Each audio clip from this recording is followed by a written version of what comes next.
ठीक है, 2 मिनट आ जाओ आ में जाओ। फारिग हो जाऊंगा।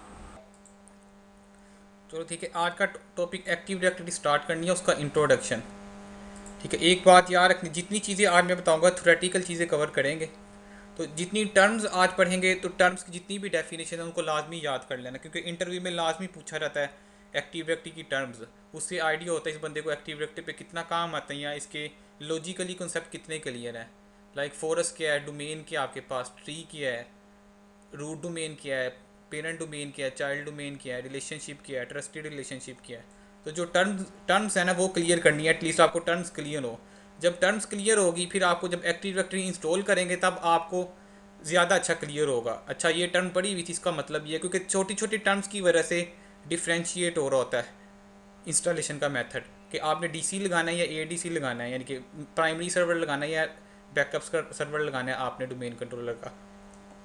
तो टर्म्स को ज़्यादा देखना है आपने।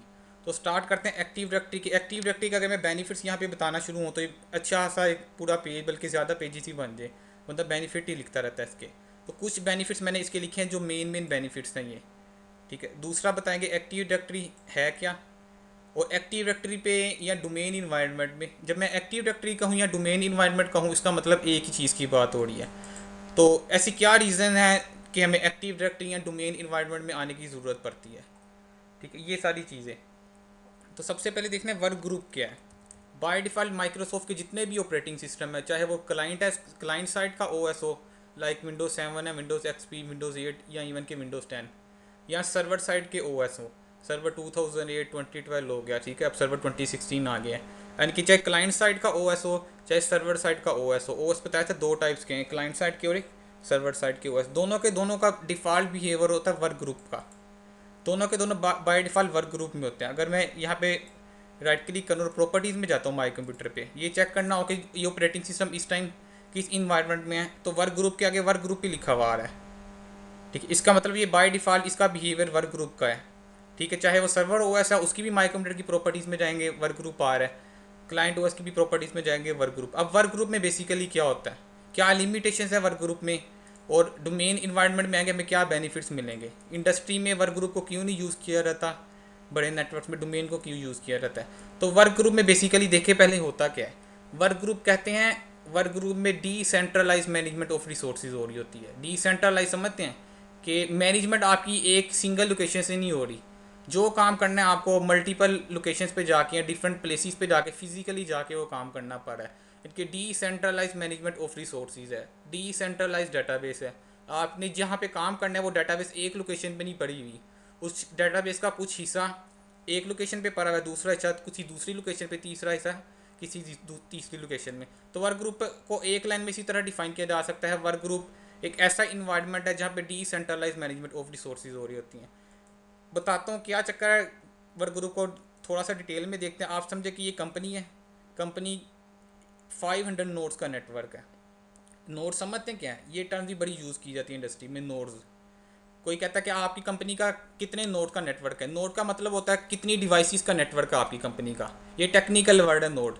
नॉर्मल ये पूछा जाता है ना कितनी डिवाइसेस का नेटवर्क है, या कितने डेस्कटॉप लगे हुए हैं आपके नेटवर्क में, कितने राउटर लगे हुए हैं, कितनी स्विचेज हैं। तो राउटर स्विचेज जो एंड डिवाइसेज आ गई सबको मिला के हम कहते हैं कि हमारी कंपनी का ओवरऑल नेटवर्क है 500 नोड्स का नेटवर्क है। ठीक है, ये बात याद रखनी है। भाई इंटरव्यू में जाते हो कहते हैं आपने पहले काम किया हुआ है इसमें आप। हाँ जी। नोट्स में सारी चीजें आ जाएंगी, हाँ जी, नॉर्थ में आ रही सर्वर भी। नेटवर्क, बिल्कुल सर्वर भी, नेटवर्क डिवाइसेज आ गई हैं आपकी, जो ऐसी वो डिवाइस जो नेटवर्क पे है आपकी।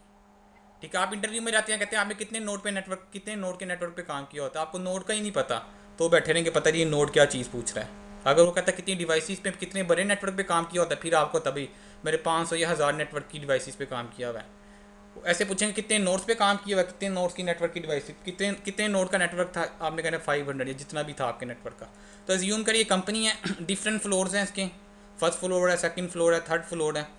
हर फ्लोर के ऊपर डिफरेंट ये लैन है बेसिकली हमारा पूरा का पूरा। हर लैन के ऊपर डिफरेंट डेस्कटॉप सिस्टम या लैपटॉप्स आपके लगे हुए हैं। ठीक है, और इस टाइम इन्वायरमेंट किस चीज़ का आप अज्यूम करें वर्क ग्रुप का इन्वायरमेंट आपके पास। बाय डिफ़ॉल्ट आपने ओएस इंस्टॉल किया, कोई सर्वर नहीं है आपके पास, हर ओएस इंडिपेंडेंट काम कर रहा होता है वर्क ग्रुप में। हर ओएस इंडिपेंडेंट काम कर रहा है, उसकी मैनेजमेंट भी इंडिपेंडेंट होगी उस पर जाके। तो इसमें डिसेंट्रलाइज डाटाबेस है। डिसेंट्रलाइज डाटाबेस को समझना आपने। अज्यूम करें एक ऐसी कंपनी है जिसमें कंपनी के एम्प्लॉय को एक सिस्टम डेडिकेटेड नहीं किया गया हुआ, लाइक कि सबसे ऊपर वाला सिस्टम है एक, और यूज़र हमारे पास अज्यूम करें यूज़र का नाम है अली। अली को ये सिस्टम डेडिकेटेड नहीं किया गया, ना ये किया गया। इसका मतलब है अली कंपनी में आता है, उसको जो सा सिस्टम मिलता है उस पर बैठ के अपना काम करना शुरू कर देता है। पहले दिन अली आया, उसको ये वाला सिस्टम फ्री मिला, वो इधर बैठ के काम करना करना शुरू कर दिया।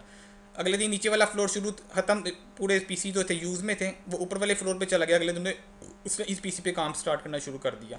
जाहिर सी बात है अली ने इस सिस्टम पे जब लॉगिन करना है, जो ग्राउंड फ्लोर वाला पीसी है, इस पर लॉगिन होने के लिए इसको यूज़र पासवर्ड चाहिए। जब इसने इस पीसी पे लॉगिन करना है, इस पीसी पे लॉगिन होने के लिए इसको इस पीसी का यूज़र पासवर्ड चाहिए। इसी तरह अगर वो ऊपर वाले फ्लोर पे आ जाता है, इस पीसी पे लॉगिन करने के लिए इसको इसका अपना यूज़र चाहिए और इसको अपना पासवर्ड चाहिए। अब अज्यूम करिए 500 मशीन्स का नेटवर्क था हमारे पास, 500 डेस्कटॉप सिस्टम लगे हैं, 500 कंप्यूटर्स या विंडोज़ ओएस यहाँ पे पड़े हुए हैं। अब जाहिर सी बात है पॉसिबिलिटी क्या है, अली को किसी भी सिस्टम पे बैठने का चांस मिल सकता है कि वो हो सकता है कल को इस सिस्टम पे उसको बैठने का मौका मिले। अगर आप इस सिस्टम पे अली का अकाउंट क्रिएट करेंगे, अली सिर्फ इस पे काम कर सकता है, इस पे करेंगे अली सिर्फ इस पे काम कर सकता है, इस सिस्टम पे यानी कि जिस सिस्टम पे अली का यूज़र अकाउंट क्रिएट करेंगे अली उस पर काम कर सकता है। लेकिन आप चाहते हैं अली सारी सिस्टम पे बैठ के काम कर सके, तो उसके अली का अकाउंट सारे सिस्टम्स पे होना चाहिए।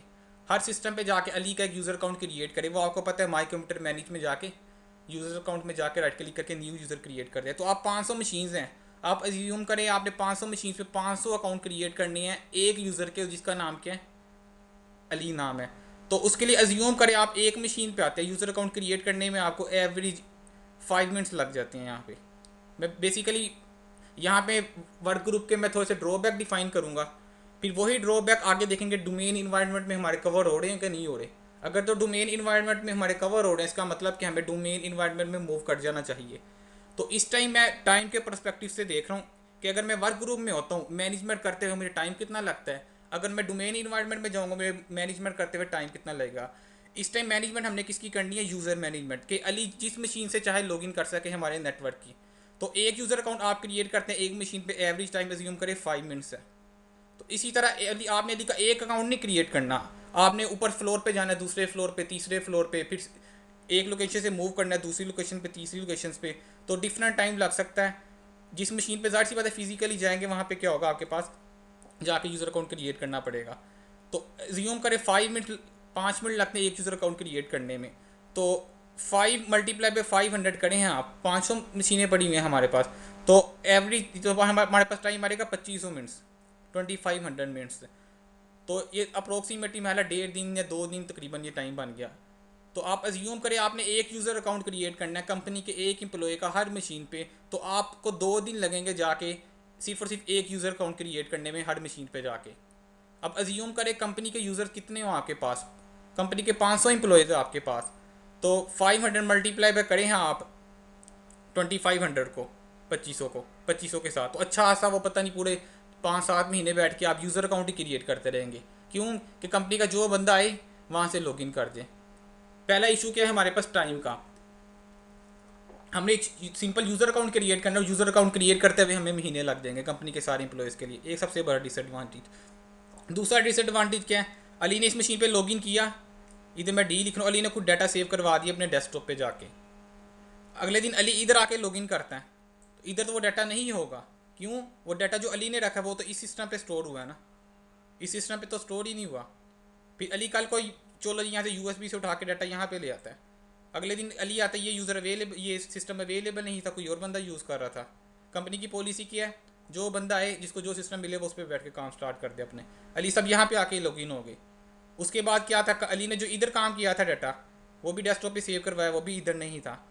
तो जाहिर सी बात है इधर डाटा सेव नहीं हुआ, उसके पास डाटा अली को मिला ही नहीं जिसने डेस्कटॉप पे सेव करवाया था। हालांकि वो यही समझेगा मैंने अली से इधर लॉगिन किया था, इधर भी अली से लॉगिन किया था। हालांकि इधर जब उसने अली से लॉगिन किया था वो इसका लोकल अकाउंट था, जब इधर लॉगिन किया था वो इस पीसी का लोकल अकाउंट था, जब इधर लॉगिन किया था इस पीसी का लोकल अकाउंट था, उसको डाटा नहीं मिल रहा। लेकिन अगर हम डोमेन इन्वायरमेंट में जाएंगे, डोमेन इन्वायरमेंट में अली का सिंगल यूज़र मैं क्रिएट कर सकता हूँ, ठीक है, सर्वर के ऊपर वो सारा वो सिंगल यूज़र सारी मशीन के साथ ऑथेंटिकेट हो सकता है। एक बात याद रखनी, ये नहीं पूछनी आज के लेक्चर में मेरे से चीज़ ये कैसे होगी या कैसे करेंगे, क्योंकि आज मैं बता रहा हूँ बेसिकली बेनिफिट्स एक्टिव डायरेक्टरी के, वर्क ग्रुप के ड्रॉबैक और डोमेन में जाने के बेनिफिट। जितने बेनिफिट बताऊंगा वो आहिस्ता आहिस्ता पूछने की ज़रूरत ही नहीं पड़ेगी, हर बेनिफिट के ऊपर अलहदा से एक लैब है।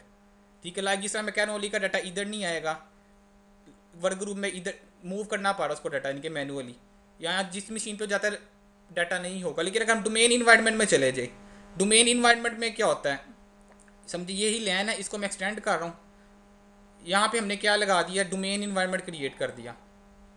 जब डोमेन इन्वायरमेंट क्रिएट करूँगा तो अली का जो यूज़र है वो कहाँ पे क्रिएट होगा, हमारी डोमेन के अंदर। जब डोमेन इन्वायरमेंट क्रिएट कर दे, किसना क्रिएट करना है बात की बात है। फिलहाल अज्यूम करें एक अली का यूज़र कहाँ पे पड़ा हुआ था, एक सर्वर हमने लगाया, एक सर्वर। वर्क ग्रुप में क्या होता है, हर मशीन इंडिपेंडेंट काम कर रही होती है। जब डोमेन इन्वायरमेंट में आती है तो हमारे पास क्लाइंट टू सर्वर रिलेशनशिप होता है, क्लाइंट और सर्वर के दरमियान कम्युनिकेशन हो रही होती है, सिंगल मशीन के दरमियान कम्युनिकेशन नहीं होती।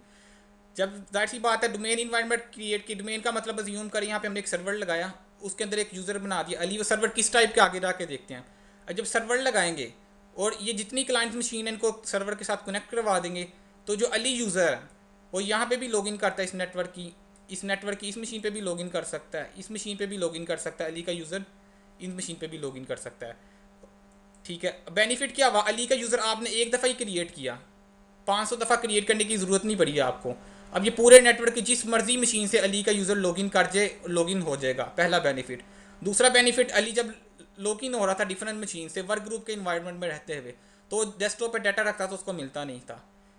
सर्वर के केस में क्या हो रहा था, अली जब भी डाटा सेव करवाएगा वो कहाँ पे जाएगा, इस सर्वर के ऊपर आपके पास।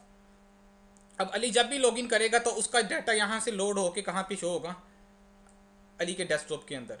अब अली चाहे इस मशीन से लॉगिन कर जाए, डाटा ने तो कहाँ से लोड होना है, डाटा ने हमेशा सर्वर से लोड होके डेस्कटॉप पे डिस्प्ले हो जाना है। तो इसका मतलब है अली मूव करता जाए, मोबाइल यूज़र भी है। इवन कि मैं बताऊँ यहाँ पे आपके पास ये राउटर लगा हुआ है और ये डिफरेंट कंट्री में आपकी ब्रांच है और यहाँ पे एक पीसी पड़ा हुआ है आपका। ठीक है, अली इस पे आके लॉगिन कर जाता है तो भी आपकी प्रोफाइल यहाँ से क्या होगी, लोड होगी, अली ने जो भी डाटा सेव करवाया होगा वो उसको शो हो जाएगा। ठीक हो गए, लैन तक लिमिटेशन नहीं है डोमेन इन्वायरमेंट की, आप इसको उठा के वैन तक एक्सपेंड कर सकते हैं डिफरेंट कंट्रीज़ के अंदर, डिफरेंट फिजिकल लोकेशंस के अंदर।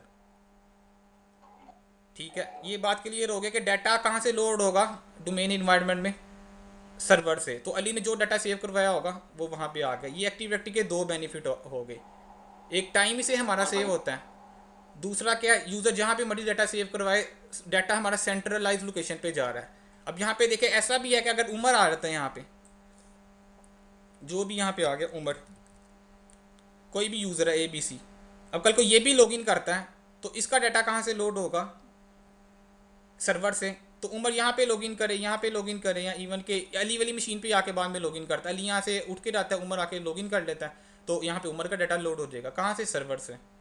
तो ये जब सर्वर से लोड होने का मतलब क्या है, ये सेंट्रलाइज मैनेजमेंट नहीं हो रही हमारे पास कि सारे यूज़र्स का डाटा कहाँ पे पड़ा हुआ है, एक सिंगल सर्वर के ऊपर पड़ा हुआ है और वहाँ से लोड हो रहा है।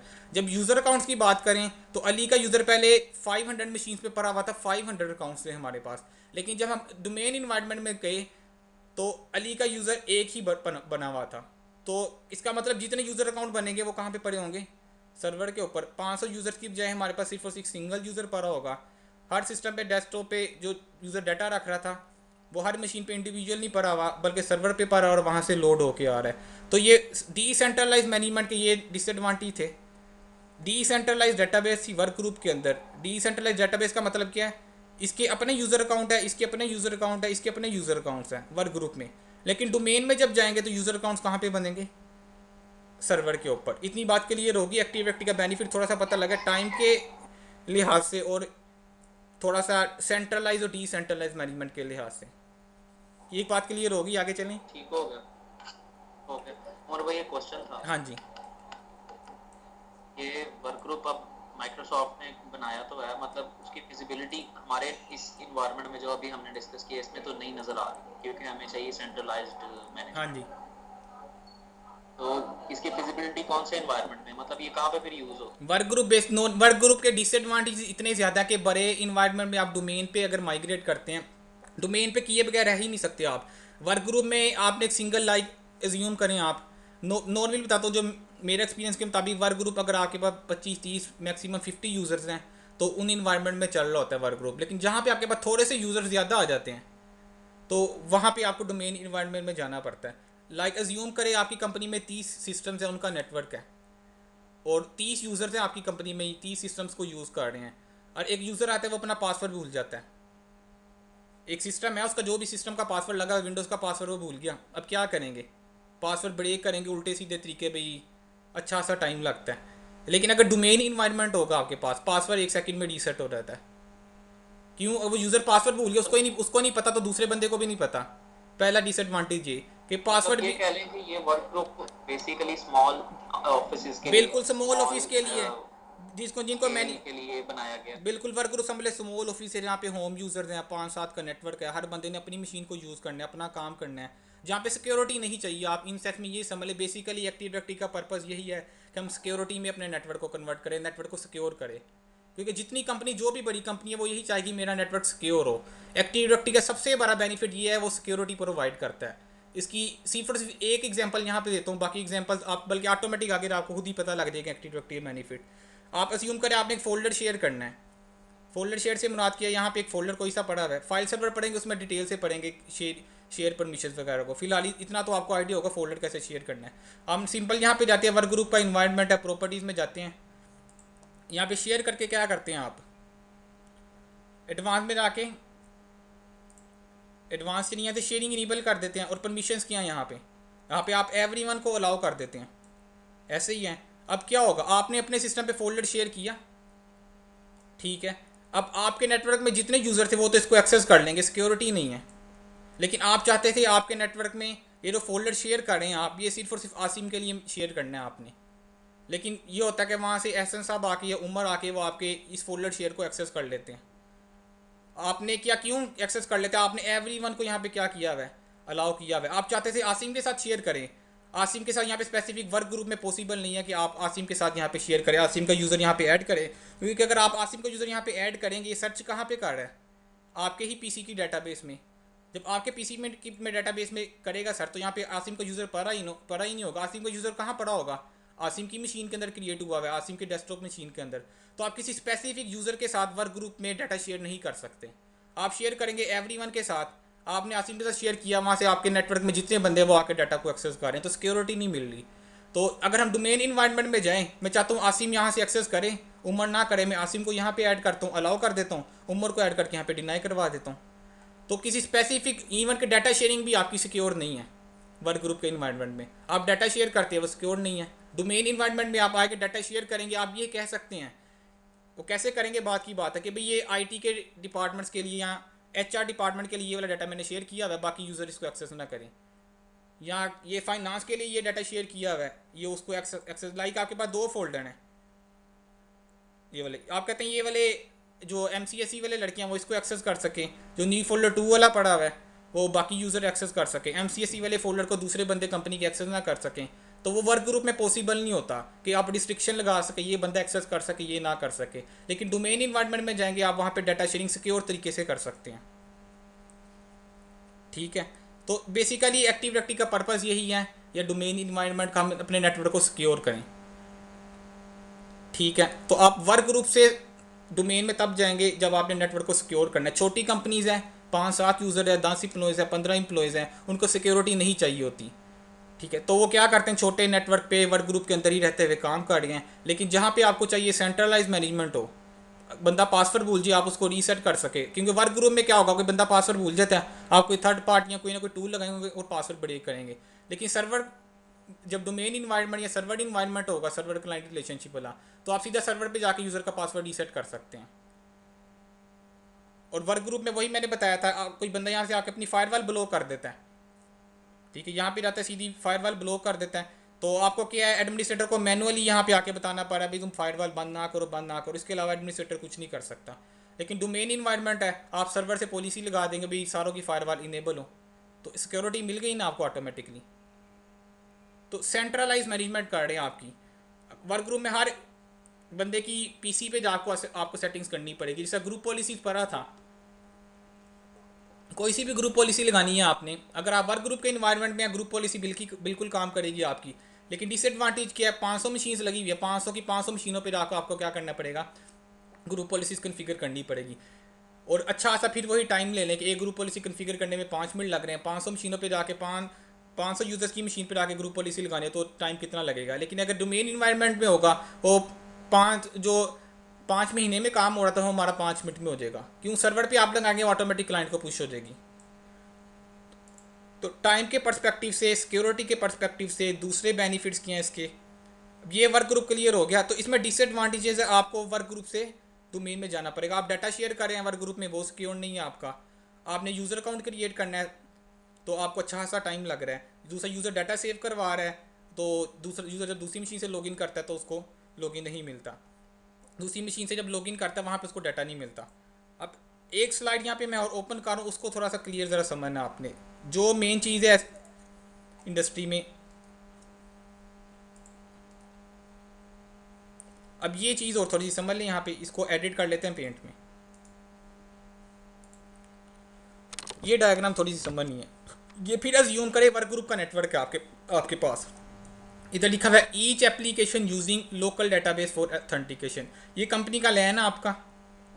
कंपनी के लैन में आपको पता है डिफरेंट सर्वर्स पड़े होते हैं। शेयर पॉइंट सर्वर है आपके पास, HRM वेब सर्वर है जिसमें ह्यूमन रिसोर्स का डाटा जा रहा है, या जहाँ से वो एम्प्लॉयज़ का अटेंडेंस रिकॉर्ड देख रहे हैं, उसकी वैल्यूएशन वगैरह कर रहे हैं। FTP सर्वर काफ़ी फेमस है, आपको पता है। आपके नेटवर्क में FTP सर्वर भी पड़ा हुआ है जहाँ पे आप फाइल्स वगैरह अपलोड करते हैं। माइक्रोसॉफ्ट का SQL सर्वर पड़ा हुआ है आपके पास जहाँ पे डाटाबेसेस वगैरह आपकी कंपनीज की पड़ी हुई हैं। इसके अलावा कोई परचेज सिस्टम है, ये आपकी वेब ऐप्स भी हो सकती हैं और डेस्कटॉप ऐप भी हो सकती है। नॉर्मली वेब ऐप्स ही हैं, FTP भी वेब है, ठीक है। SQL तो डेस्कटॉप ऐप हो गया आपकी, ये भी वेब ऐप हो सकती है। शेयर पॉइंट भी वेब ऐप है। VPN सर्वर जो आपने पढ़ चुके हैं थोड़ा सा, ज़ाहिर सी बात है हर एप्लीकेशन है और उस पर आपने लॉगिन करना है। यहाँ पे जिस तरह एक्सचेंज सर्वर आ गया, हेल्प डेस्क टिकटिंग सिस्टम आ गया। हेल्प डेस्क टिकटिंग सिस्टम का मतलब है कि आपने देखा होगा समटाइम आप ईमेल करते हैं किसी को, PTCL वगैरह को या किसी बड़ी कंपनी में, वहाँ से आपको रिप्लाई में आता भी आपका इशू, आपकी ईमेल हमें मिल गई और हम इसके ऊपर वर्क करने इसको जल्दी रिजोल्व कर देंगे। वो ऑटोमेटिक जो रिप्लाई होता है वो हेल्प डेस्क टिकटिंग सिस्टम होता है। काफ़ी सारे टिकटिंग सिस्टम है, कभी टाइम मिला तो इस पर डिस्कस करेंगे, ठीक है। कि अपना हेल्प डेस्क टिकटिंग सिस्टम किस तरह लगाना है कि जब भी मेरी कंपनी के अंदर इस एड्रेस पे ईमेल आए तो ऑटोमेटिक उस बंदे को ये वाला रिप्लाई चला रहे।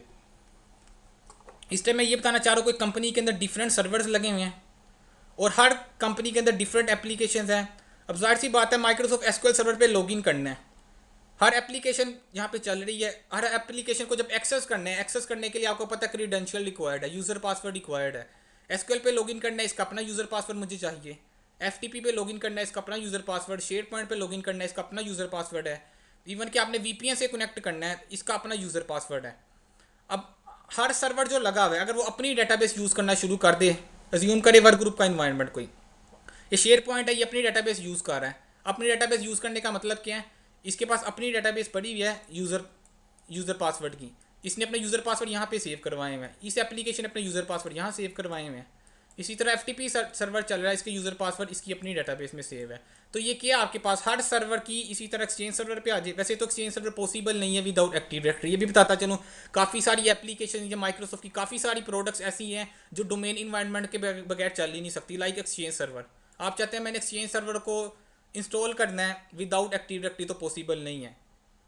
जब आपको एक्टिव डायरेक्टरी आएगी तो आप एक्सचेंज सर्वर पढ़ सकते हैं। अगर आप कहते हैं मैंने सीधा एक्सचेंज सर्वर करना है इंप्लीमेंट और मुझे एक्टिव डायरेक्टरी नहीं आई थी, तो पॉसिबल ही नहीं है। एक्सचेंज सर्वर की लाइन पे वही जाता है जिसको क्या एक्टिव डायरेक्टरी पे काम आता है। ये वही समझ ले।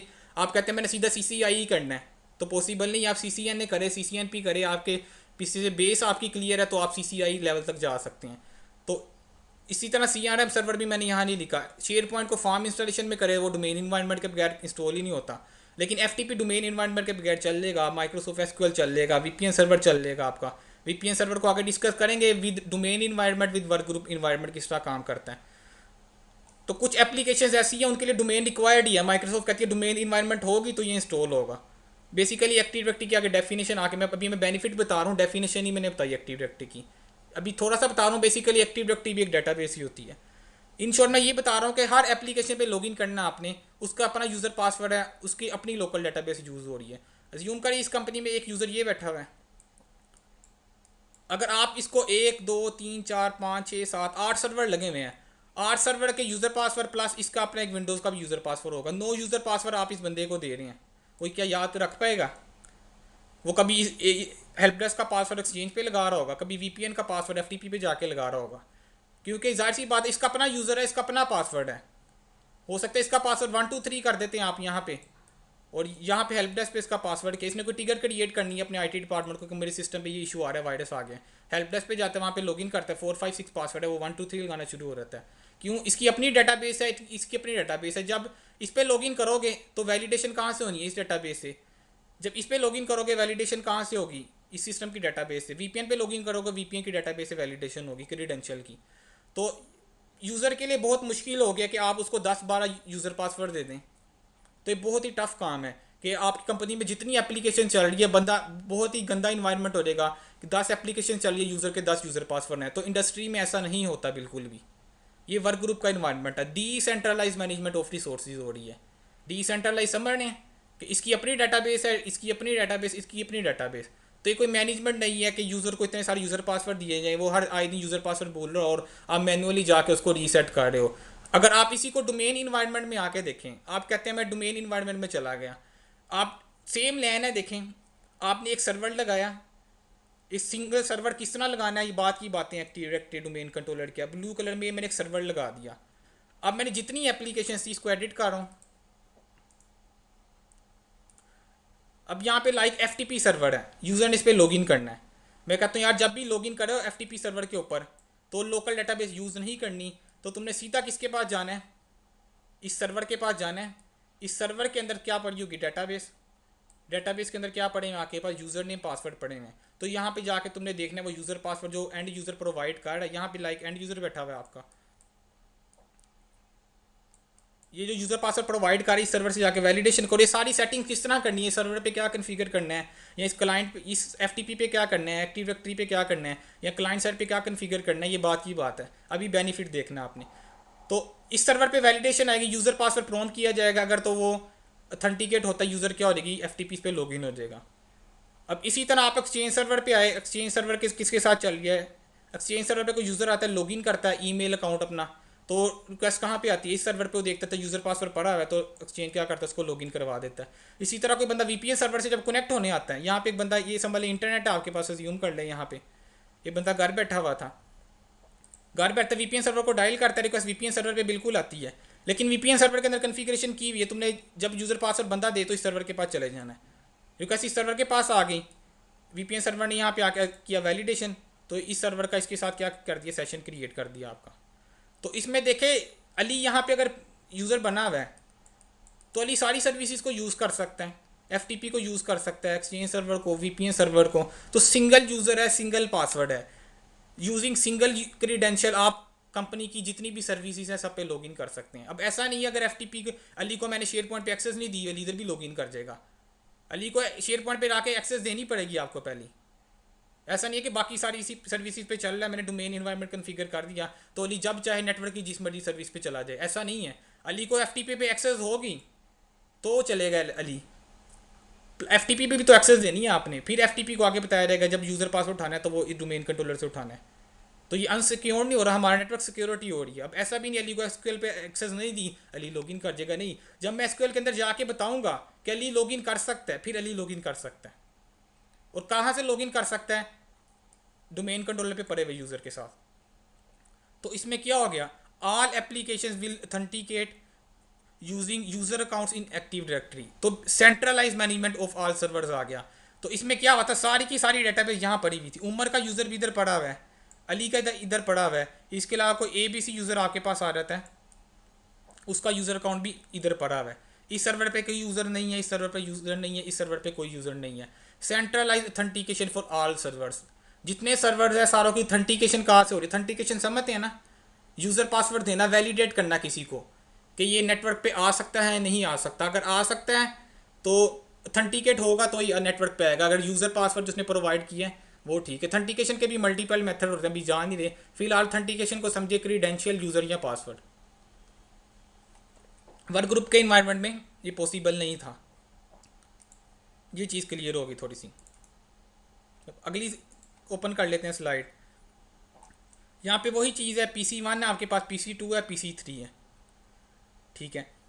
एक ही कंपनी है, ये इसकी डिफरेंट ब्रांच थी, ये इसका USA ऑफिस था, इसका अपना लैन है USA ऑफिस का। अली अगर यहाँ पे आता है और लाइक अज्यूम करे ये शेयर पॉइंट सर्वर है आपका, ये शेयर पॉइंट सर्वर आपके नेटवर्क पे चल रहा है या कोई भी वेब सर्वर है। अली पहले यहाँ पे लॉगिन था, अली पहले लाहौर था, यहाँ पे अली लिख दिया मैंने, वो लाहौर ऑफिस बैठा हुआ है। कल को वो उसकी प्रमोशन हो रही है, उसको यूएसए ऑफिस में शिफ्ट कर देते हैं, अली सब यहाँ पे आ जाते हैं। क्वेश्चन ये है क्या क्या अली अभी भी शेयर पॉइंट को एक्सेस कर सकता है यूजिंग ओल्ड क्रीडेंशियल। अली के जो भी पुराने वाले क्रीडेंशियल थे क्या यूएसए ब्रांच में चलेंगे? भाई बिल्कुल चलेंगे। अली यहाँ पे आ जाएं, जो पॉलिसीज इसके ऊपर लाहौर ऑफिस में अप्लाई हो रही थी सेम वही पॉलिसी कहाँ पे अप्लाई होंगी? यूएसए ऑफिस में। अली को जो डाटा यहाँ पड़ा हुआ मिल रहा था वही डाटा यहाँ पे पड़ा हुआ मिल रहा था। अली के अगर इस पीसी पे यूएसबी ब्लॉक की हुई थी, आपने टोरेंट ब्लॉक किया हुआ था, अली यहाँ पे आ जाएगा तो भी उस पर वो ब्लॉक मिलेगा। अली यहाँ के इस सिस्टम में फायरवॉल अलाउ थी तो इस सिस्टम में भी फायरवॉल अलाउ है। ठीक हो गया। अब यहाँ पे शेयर पॉइंट सर्वर या कोई भी सर्वर लगा हुआ है, आप क्वेश्चन है अली इस ब्रांच से आके क्या इस सर्वर को एक्सेस कर सकता है? तो बिल्कुल अली के जो ओल्ड क्रीडेंशियल से अली इस मशीन पे आएगा वो क्रीडेंशियल लगाएगा और यहाँ पे शेयर पॉइंट पे लॉगिन कर सकता है वेब पे। इवन अली ने यहाँ से लॉगिन किया इस मशीन पे, जो अली के क्रीडेंशियल थे अली इस पे करेगा, उसी क्रीडेंशियल से लॉगिन करेगा। अली इस नेटवर्क पे आके इस मशीन पे लॉगिन करता है यूएसए वाली, तो उसके क्रीडेंशियल कौन से होंगे? वही एक्टिव डायरेक्टरी वाले जो डोमेन में क्रिएट किए गए थे सर्वर के अंदर। तो डिफरेंट लोकेशन पे भी यदि मूव करता है तो उसके ऊपर सेम पॉलिसीज अप्लाई हो रही है, सेम डाटा जो उसने रखा हुआ है वो उसको मिलेगा, इवन के चाहे वो लैन पे है चाहे वो अपने वैन की। अब ये अलग कहानी है कि जी एक बंदा निकल के जी यूएसए चला गया तो इनके दरमियान जाहिर सी बात है कोई ना कोई कन्फिग्रेशन होगी, तो अली की सेटिंग यहाँ से यहाँ पे वो लॉगिन कर सकता है। तो ये कन्फिग्रेशन कैसे करनी है? एक तो वीपीएन ही है, वीपीएन के अंदर जाहिर सी बात है यहाँ पे भी डोमेन कंट्रोलर पड़ा होगा, एक्टिव डायरेक्टरी वाला सर्वर यहाँ पे भी। तो इन दोनों को आप इस ट्रस्ट रिलेशनशिप बनाते हैं या जो भी एक ही फोरस के अंदर इनको लेके आते हैं, वो बात की कहानी है। फिलहाल इतना समझना है कि डिफरेंट लोकेशन पे जा रहा है। तो अली कहाँ पे है? कंपनी के कंट्रोल के अंदर। ये बेसिकली बताने का मकसद ये था कि अली कंपनी के नेटवर्क से निकल के कंपनी की दूसरी ब्रांच में भी जा रहा है, तो कंपनी के नेटवर्क को तो कंपनी का जो भी एडमिनिस्ट्रेटर है उसके कंट्रोल में है। ऐसा नहीं है कि अली यहाँ पे आया इसकी फायरवॉल बंद होगी, वो कंपनी के कंट्रोल में ही रहेगा।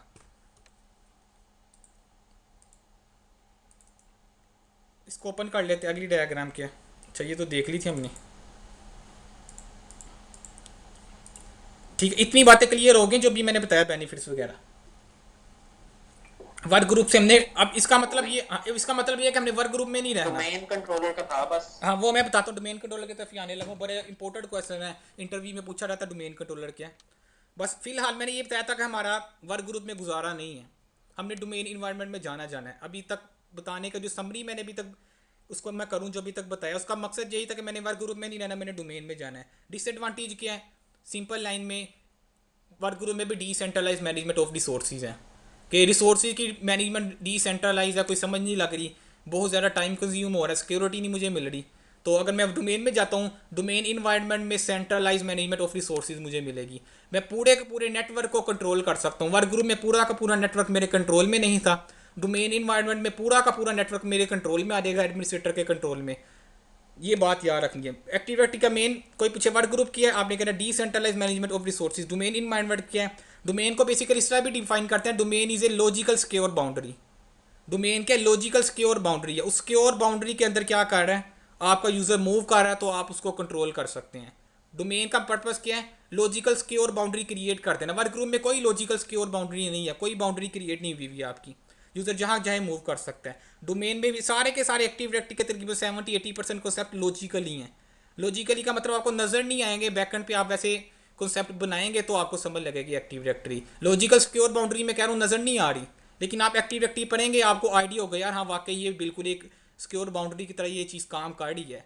देखने में नजर नहीं आएगी आपको बाउंड्री, लेकिन थोड़ा सा आप जब पढ़ेंगे एक्टिव डायरेक्टरी के 3-4 लेक्चर गुजरेंगे आपको नजर आना शुरू हो जाएगा वाकई ये लॉजिकल सिक्योर बाउंड्री है हमारी। एक लाइन में वर्क ग्रुप क्या है? Decentralize management of resources. Domain environment क्या है? Centralize management of resources. अब इसके बेनिफिट्स थोड़े से बताता चलो। Single sign on environment. Single sign on environment का मतलब समझ रहे हैं? जो चीज़ अभी मैंने बताई है कि डिफरेंट सर्वर चल रहे हैं, एफटीपी, वीपीएन, शेयर पॉइंट वगैरह, तो उस पर लॉगिन होने के लिए आपको single sign on environment create कर देता है। तो आपको एक दफ़ा ही लॉगिन करना पड़ेगा यूज़र पासवर्ड, उसके बाद आप बाकी सर्विसेज एक्सेस कर सकते हैं यूजिंग सेम क्रीडेंशियल जो आपके सर्वर पे पड़े हुए हैं। तो सिंगल साइन ऑन इन्वायरमेंट मिलता है। वर्क ग्रुप में हर सर्विस का अपनी डेटाबेस है, अपना यूज़र पासवर्ड है। एक बेनिफिट इसका ये हो गया। एक्सेस टू, दूसरा बेनिफिट देखते हैं, access to shared central network disk storage, कि आप नेटवर्क पे एक स्टोरेज पड़ी हुई है, कंपनी का हर बंदा उसको क्या कर सकता है, यूज़ कर सकता है। यहाँ पे लिखा हुआ है shared central network disk storage. इसको बताऊंगा किस तरह सेटअप करना है, कि आप अपने सर्वर पे या किसी भी कंपनी के अंदर एक डिस्क, हार्ड डिस्क लगाते हैं और एक्टिविटी के जितने यूज़र्स हैं सारों के साथ कन्फिगर कर देते हैं स्टोरेज को, कि जब भी यूज़र लॉगिन करे इसको ये वाली स्टोरेज मिले। कंपनी के अंदर 500 यूज़र थे, आपने 500 यूज़र्स के अंदर कन्फिगर कर दिया कि वो ये वाली डिस्क स्टोरेज को यूज़ करेगा। जब यूज़र जब भी लॉगिन करेगा ऑटोमेटिक माई कंप्यूटर के अंदर वो ड्राइव उसके पास मैप होकर आ जाएगी। अब जब 500 के 500 यूज़र के पास वो डिस्क स्टोरेज जा रही है, ऑटोमेटिक जा रही है। पहला बेनिफिट क्या, यूज़र जब उस डिस्क शेयर्ड डिस्क के अंदर डाटा स्टोर कराएगा वो लोकली नहीं जाएगा, वो सर्वर पे जा रहा होगा। दूसरा क्या, वो शेयर्ड है, कंपनी के सारे बंदे आके उसके अंदर काम कर सकते हैं, डाटा रीड राइट करवा सकते हैं, या according to their permission, user को जो सी परमिशन असाइन है, रीड किया है, राइट किया है, फुल कंट्रोल है। तो शेयर डिस्क किस तरह स्टोरेज शेयर करनी है नेटवर्क पे वो बाद में देखेंगे। फिलहाल क्या, आप एक डिस्क क्रिएट कर देंगे, शेयर क्रिएट कर देंगे, कंपनी का हर बंदा उसके ऊपर इजीली काम कर सकता है और बिल्कुल वो ऑटोमेट हो रहा होगा। यूज़र जब भी लॉगिन करेगा उसको उस शेयर स्टोरेज के ऊपर एक्सेस मिल जाएगी। अब यहाँ पे ये बात पहले मैं बता चुका हूँ, ability to share data within departments with departmental shares, कि कब आप कोई फोल्डर शेयर करते हैं, कोई डाटा शेयर करते हैं, तो आप विद स्पेसिफिक डिपार्टमेंट कर सकते हैं। वर्क ग्रुप में किसी स्पेसिफिक डिपार्टमेंट के साथ आप नहीं कर सकते, क्योंकि वर्क ग्रुप के इन्वायरमेंट में आपके आपके पास डिपार्टमेंट होते ही नहीं। कैसे डिपार्टमेंट बनाएंगे उसमें, कि 5-10 यूज़र्स आपने बना लिए और आप कहते हैं ये एक डिपार्टमेंट में एग्जिस्ट करते हैं, वर्क ग्रुप में डिफाइन किया ही नहीं जा सकता। डोमेन इन्वायरमेंट में आपके पास आईटी डिपार्टमेंट है, आप कहें कि ये आईटी डिपार्टमेंट के यूज़र ये अलहदा फोल्डर के अंदर पड़े हुए हैं, जिसे ओयू कहते हैं टेक्निकली। आईटी डिपार्टमेंट के ये 5-6 यूज़र ये अलहदा ओयू में पड़े हुए हैं, फाइनेंस के लिए अलहदा ओयू में है, और जो मैं फोल्डर शेयर कर रहा हूँ भाई वो फाइनेंस के लिए है या एचआर के लिए है, बाकी यूज़र उनको एक्सेस ना कर सके। तो डिपार्टमेंटल वाइज या डिपार्टमेंट वाइज आप फोल्डर को शेयर कर सकते हैं एक्टिव डायरेक्टरी के अंदर। डाटा शेयर तरीके से, सिक्योर तरीके से हमारा शेयर हो रहा है। नीचे क्या आ रहा है, easier searchable access to network services, like printers आ गया, फाइल सर्वर। फाइल सर्वर के ऊपर लेते से 3-4 क्लासेज है। फाइल सर्वर बेसिकली कहते हैं डाटा सर्वर को, ऐसा सर्वर जिसके अंदर आप अपना डाटा सेव करवा रहे हैं उसे कहते हैं फाइल सर्वर है। एक्टिव डायरेक्टरी इन्वायरमेंट में क्या होता है, आपके नेटवर्क में अगर प्रिंटर पड़े हुए हैं, फाइल सर्वर पड़े हुए हैं, कोई शेयर पड़े डाटा शेयर हुआ है, तो आप उसको इजीली सर्च कर सकते हैं। वर्क ग्रुप के इन्वायरमेंट में आप डाटा सर्च नहीं कर सकते, आपके नेटवर्क पे प्रिंटर लगा हुआ है, आप उसको कोई ऐसी लोकेशन या वहाँ पे आप जाए और वहाँ पे ऑटोमेटिक आ रही है आपके नेटवर्क के अंदर ये वाले प्रिंटर लगे हुए हैं। तो डोमेन इन्वायरमेंट में हम प्रिंटर्स को, जो भी फाइल सर्वर्स हैं, नेटवर्क सर्विसेज हैं बेसिकली, उसको हम इजीली सर्च कर सकते हैं। फिर वही बात, कैसे सर्च करना है वो बात की बात है। फिलहाल इतना याद है कि हम इजीली सर्च कर सकते हैं नेटवर्क डिवाइसेस को। नीचे वाली बात वही फिर दोबारा रिपीट हो रही है, सेंट्रलाइज पोर्ट फॉर सर्वर्स। जितने सर्वर्स हैं सारों पे क्या करेंगे, सेंट्रलाइज मैनेजमेंट कर सकते हैं उनकी, एक ही लोकेशन से मैनेजमेंट कर सकते हैं इनकी। रिमोट सॉफ्टवेयर इंस्टॉलेशन, ये एक्टिव डायरेक्टरी का बहुत अच्छा फीचर है, रिमोट सॉफ्टवेयर इंस्टॉलेशन। इस चीज़ को थोड़ा देखना है, पुरानी डायग्राम ओपन कर लेते हैं यहाँ से।